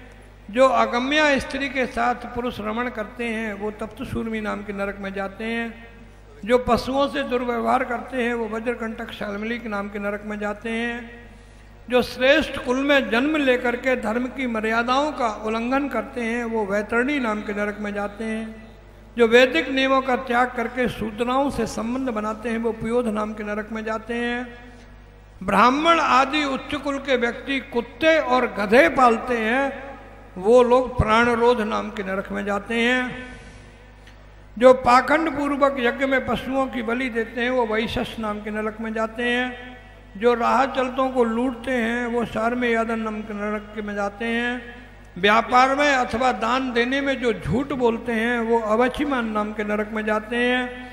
व्रत के मध्य में जो मद्यपान करते हैं वो क्षार कर्दम नाम के नरक में जाते हैं। जो स्त्रियां पुरुषों से पशुओं के समान व्यवहार करती हैं वो रक्षोगण भोजन नाम के नरक में जाते हैं। जो लोग पशुओं को बहला फुसला करके बांध लेते हैं और पीड़ा पहुंचाते हैं वो शूलक्रोत नाम के नरक में जाते हैं। जो सर्प के समान उग्र स्वभाव के होते हैं वो दंडशूक नाम के नरक में जाते हैं। जो घर आए अतिथि को क्रोध भरी दृष्टि से देखते हैं वो पर्यावर्तन नाम के नरक में जाते हैं। जो दूसरे प्राणियों को अंधेरी कोठरी में बंद कर देते हैं वो अवट निरोधक नाम के नरक में जाते हैं। और जो अपने को बड़ा धनवान समझ करके और दूसरों को हे दृष्टि से देखते हैं वो शुचिमुख नाम के नरक में जाते हैं। अब बोलो कौन कौन बच रहा है और कौन कौन जा रहा है? सब बच गए? सब बच गए?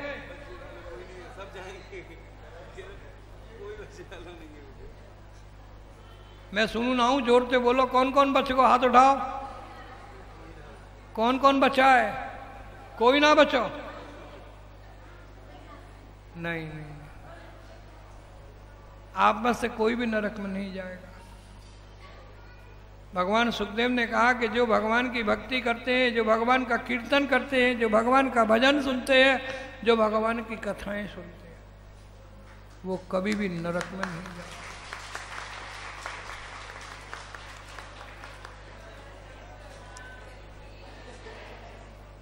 और आपने एक चीज ध्यान नहीं दी। आप कहां आए हो? जोर से बोलो। वृंदावन में कौन आता है? वृंदावन में जो रचना है वो किसने बनाई है? किसी ब्रह्मा ने नहीं बनाई है। वृंदावन प्राकट्य के समय मैंने बताया था ना। तब जब आप वृंदावन आ गए और वृंदावन आकर के आपने भगवान की कथा सुन ली, तो ब्रजवासी हो गए कि नहीं हो गए? हैं? ब्रजवासी कभी नरक नहीं जाते हैं। न ब्रजवासी नरक जाते हैं और न ब्रजवासी स्वर्ग जाते हैं। ब्रजवासी तो भगवान से एक ही प्रार्थना करते हैं हमेशा कि राधा मेरी स्वामिनी, मैं राधा को दास, जन्म जन्म मोह दीजियो, श्री वृंदावन को बस। प्रभु मुझको आप जन्म दो, किसी भी योनि में डालो, चाहे कीट की योनि में डालो, चाहे पतंगे की योनि में डालो, चाहे पशु की योनि में डालो, चाहे वृक्ष की योनि में डालो, चाहे मनुष्य की योनि में डालो, आप मुझे किसी भी योनि में डालो, लेकिन मुझको वृंदावन में बास दो। क्योंकि वृंदावन का प्रत्येक जीव, वृंदावन का प्रत्येक पतंगा, कीट, पशु, पक्षी, जो भी कुछ है वो किसी ब्रह्मा ने नहीं बनाया है, वो तो भगवान ने स्वयं अपने हाथ से बनाया है। और जिसको भगवान बनाते हैं वो न किसी स्वर्ग में जाता है और न किसी नरक में जाता है। भगवान का बनाया हुआ व्यक्ति तो वृंदावन में ही निवास करता है। आप लोग मत घबराओ। यहाँ पर भगवान सुखदेव ने राजा परीक्षित को नरक का दर्शन कराया। राजा परीक्षित जब भयभीत हुए तो भगवान सुखदेव ने कहा कि राजन, इन नरकों से बचने के लिए जीव को भगवान नाम कीर्तन करते ही रहना चाहिए।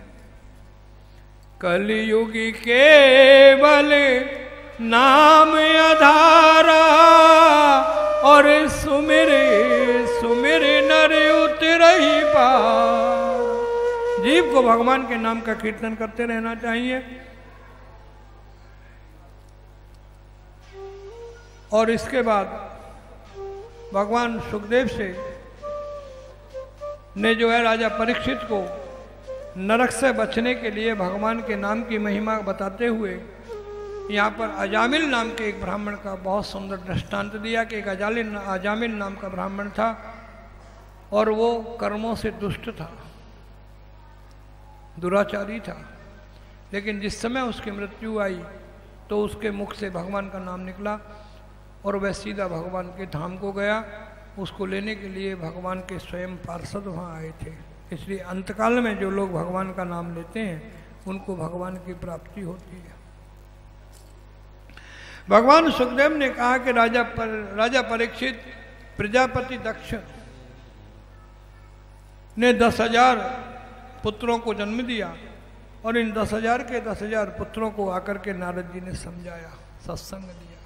नारद जी के सत्संग से प्रभावित होकर के प्रजापति दक्ष के 10,000 पुत्र संन्यास आश्रम में चले गए। इन्होंने गृहस्थ आश्रम में प्रवेश नहीं किया।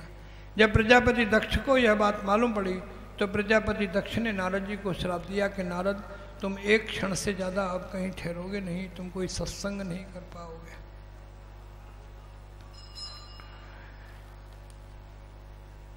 एक बार इंद्र से गलती हो गई, हमसे भी हो जाती है। ये ज्योतिष शास्त्र की कथा है। देखो आप वेदों में जाओगे तो वेदों में आपको भागवत नहीं मिलेगी। यदि आप शास्त्रों में जाएंगे तो आपको शास्त्रों में भी भागवत नहीं मिलेगी। यदि आप पुराणों में जाओगे तो आपको पुराणों में भी भागवत नहीं मिलेगी।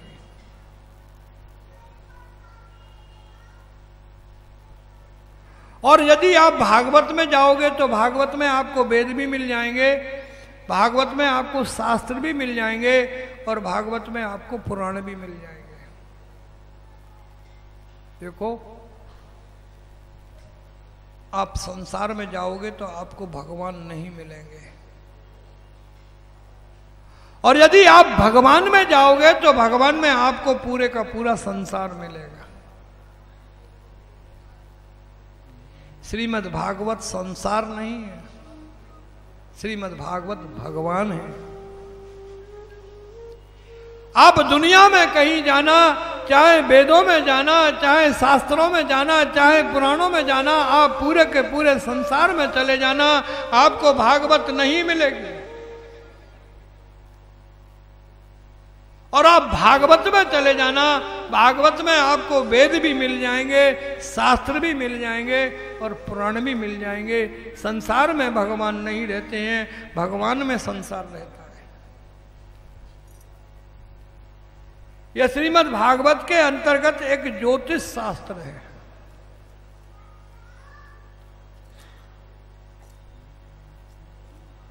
आप कहें तो शॉर्ट में सुनाऊं क्योंकि टाइम हो रहा है, या लंबा सुनाऊं? क्योंकि आजकल टीवी पे बड़ा ज्योतिष चल रहा है। जब हम टीवी पे देखते हैं बड़े बड़े ज्योतिषाचार्य हैं। आजकल तो जिस घर में जाओ उसमें वास्तु की किताबें अलग और ज्योतिष की किताबें अलग, पूरा घर भरा हुआ पड़ा है, और फिर भी दुखी है। अपने कष्टों को मिटाना चाहते हो, इन ज्योतिषियों से अपना पिंड छुड़ाना चाहते हो, तो भाई मुझको समय देना पड़ेगा, भागवत की कथा जरा ढंग से सुनाऊंगा। और नहीं महाराज जी अब तो टाइम हो गया, ज़्यादा ज़्यादा 15 मिनट और कथा कर लो, फिर हमसे बैठा नहीं जाएगा। तो फिर मैं समेटू इसको। बोलो, ये ज्योतिष शास्त्र है, ये ज्योतिष शास्त्र से संबंधित कथा है।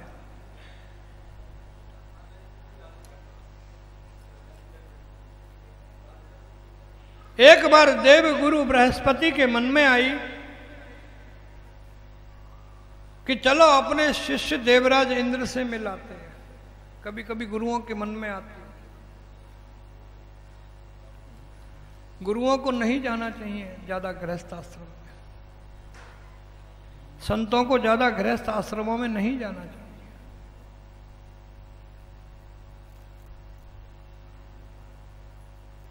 जो वास्तविक संत हैं वो गृहस्थ आश्रम में बहुत कम जाएंगे, कोई मजबूरी हुई तो जाएंगे, नहीं तो नहीं जाएंगे।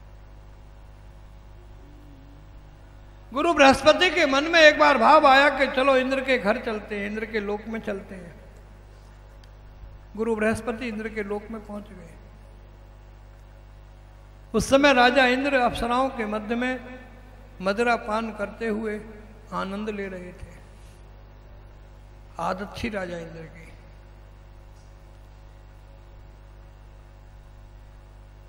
राजा इंद्र इतने मदहोश थे कि उनको ये भी याद नहीं रहा, उनकी समझ में सूझ में ये भी नहीं आया कि मेरे गुरु मेरे लोक को आए हैं। अपने गुरु को राजा इंद्र देख नहीं पाए, समझ नहीं पाए। राजा इंद्र के लोक की जब गुरु ने ऐसी स्थिति देखी कि यहाँ तो सबके सब मदिरा पान के किए हुए अप्सराओं के मध्य में अनेक प्रकार के आनंद प्राप्त कर रहे हैं, मेरा यहाँ पे ठहरना उचित नहीं है, यह सोच करके उसी क्षण गुरु बृहस्पति ने इंद्रलोक का त्याग कर दिया। मन को थोड़ा कष्ट हुआ कि देखो कितने मन से शिष्य किया गया था और वहाँ पर मेरा मान सम्मान नहीं हुआ। गुरु को कभी क्रोध नहीं आता है, कभी कभी मन को कष्ट होता है कि देखो मैं कितने मन से गया था और ये लोग इतने व्यस्त हैं अपने कार्य में कि इनको ये भी होश नहीं है कि मैं आया हूँ, क्यों आया हूँ। बृहस्पति इंद्रलोक से चले गए, अंतर ध्यान हो गए। जब इंद्र को मालूम पड़ी कि गुरु आए और मेरे लोक का त्याग करके चले गए, इंद्र बहुत दुखी हुआ, दौड़ा दौड़ा गुरु के घर पर गया तो वहां पर गुरु नहीं मिले। अंत में इंद्र को बहुत कष्ट हुआ, क्या करूं मैं, गुरु नाराज हो गए। इधर देवताओं को मालूम पड़ी, क्षमा कीजिएगा, राक्षसों को मालूम पड़ी कि इंद्र के जो गुरु हैं वो उससे नाराज हो गए। उसी समय शुक्राचार्य जी से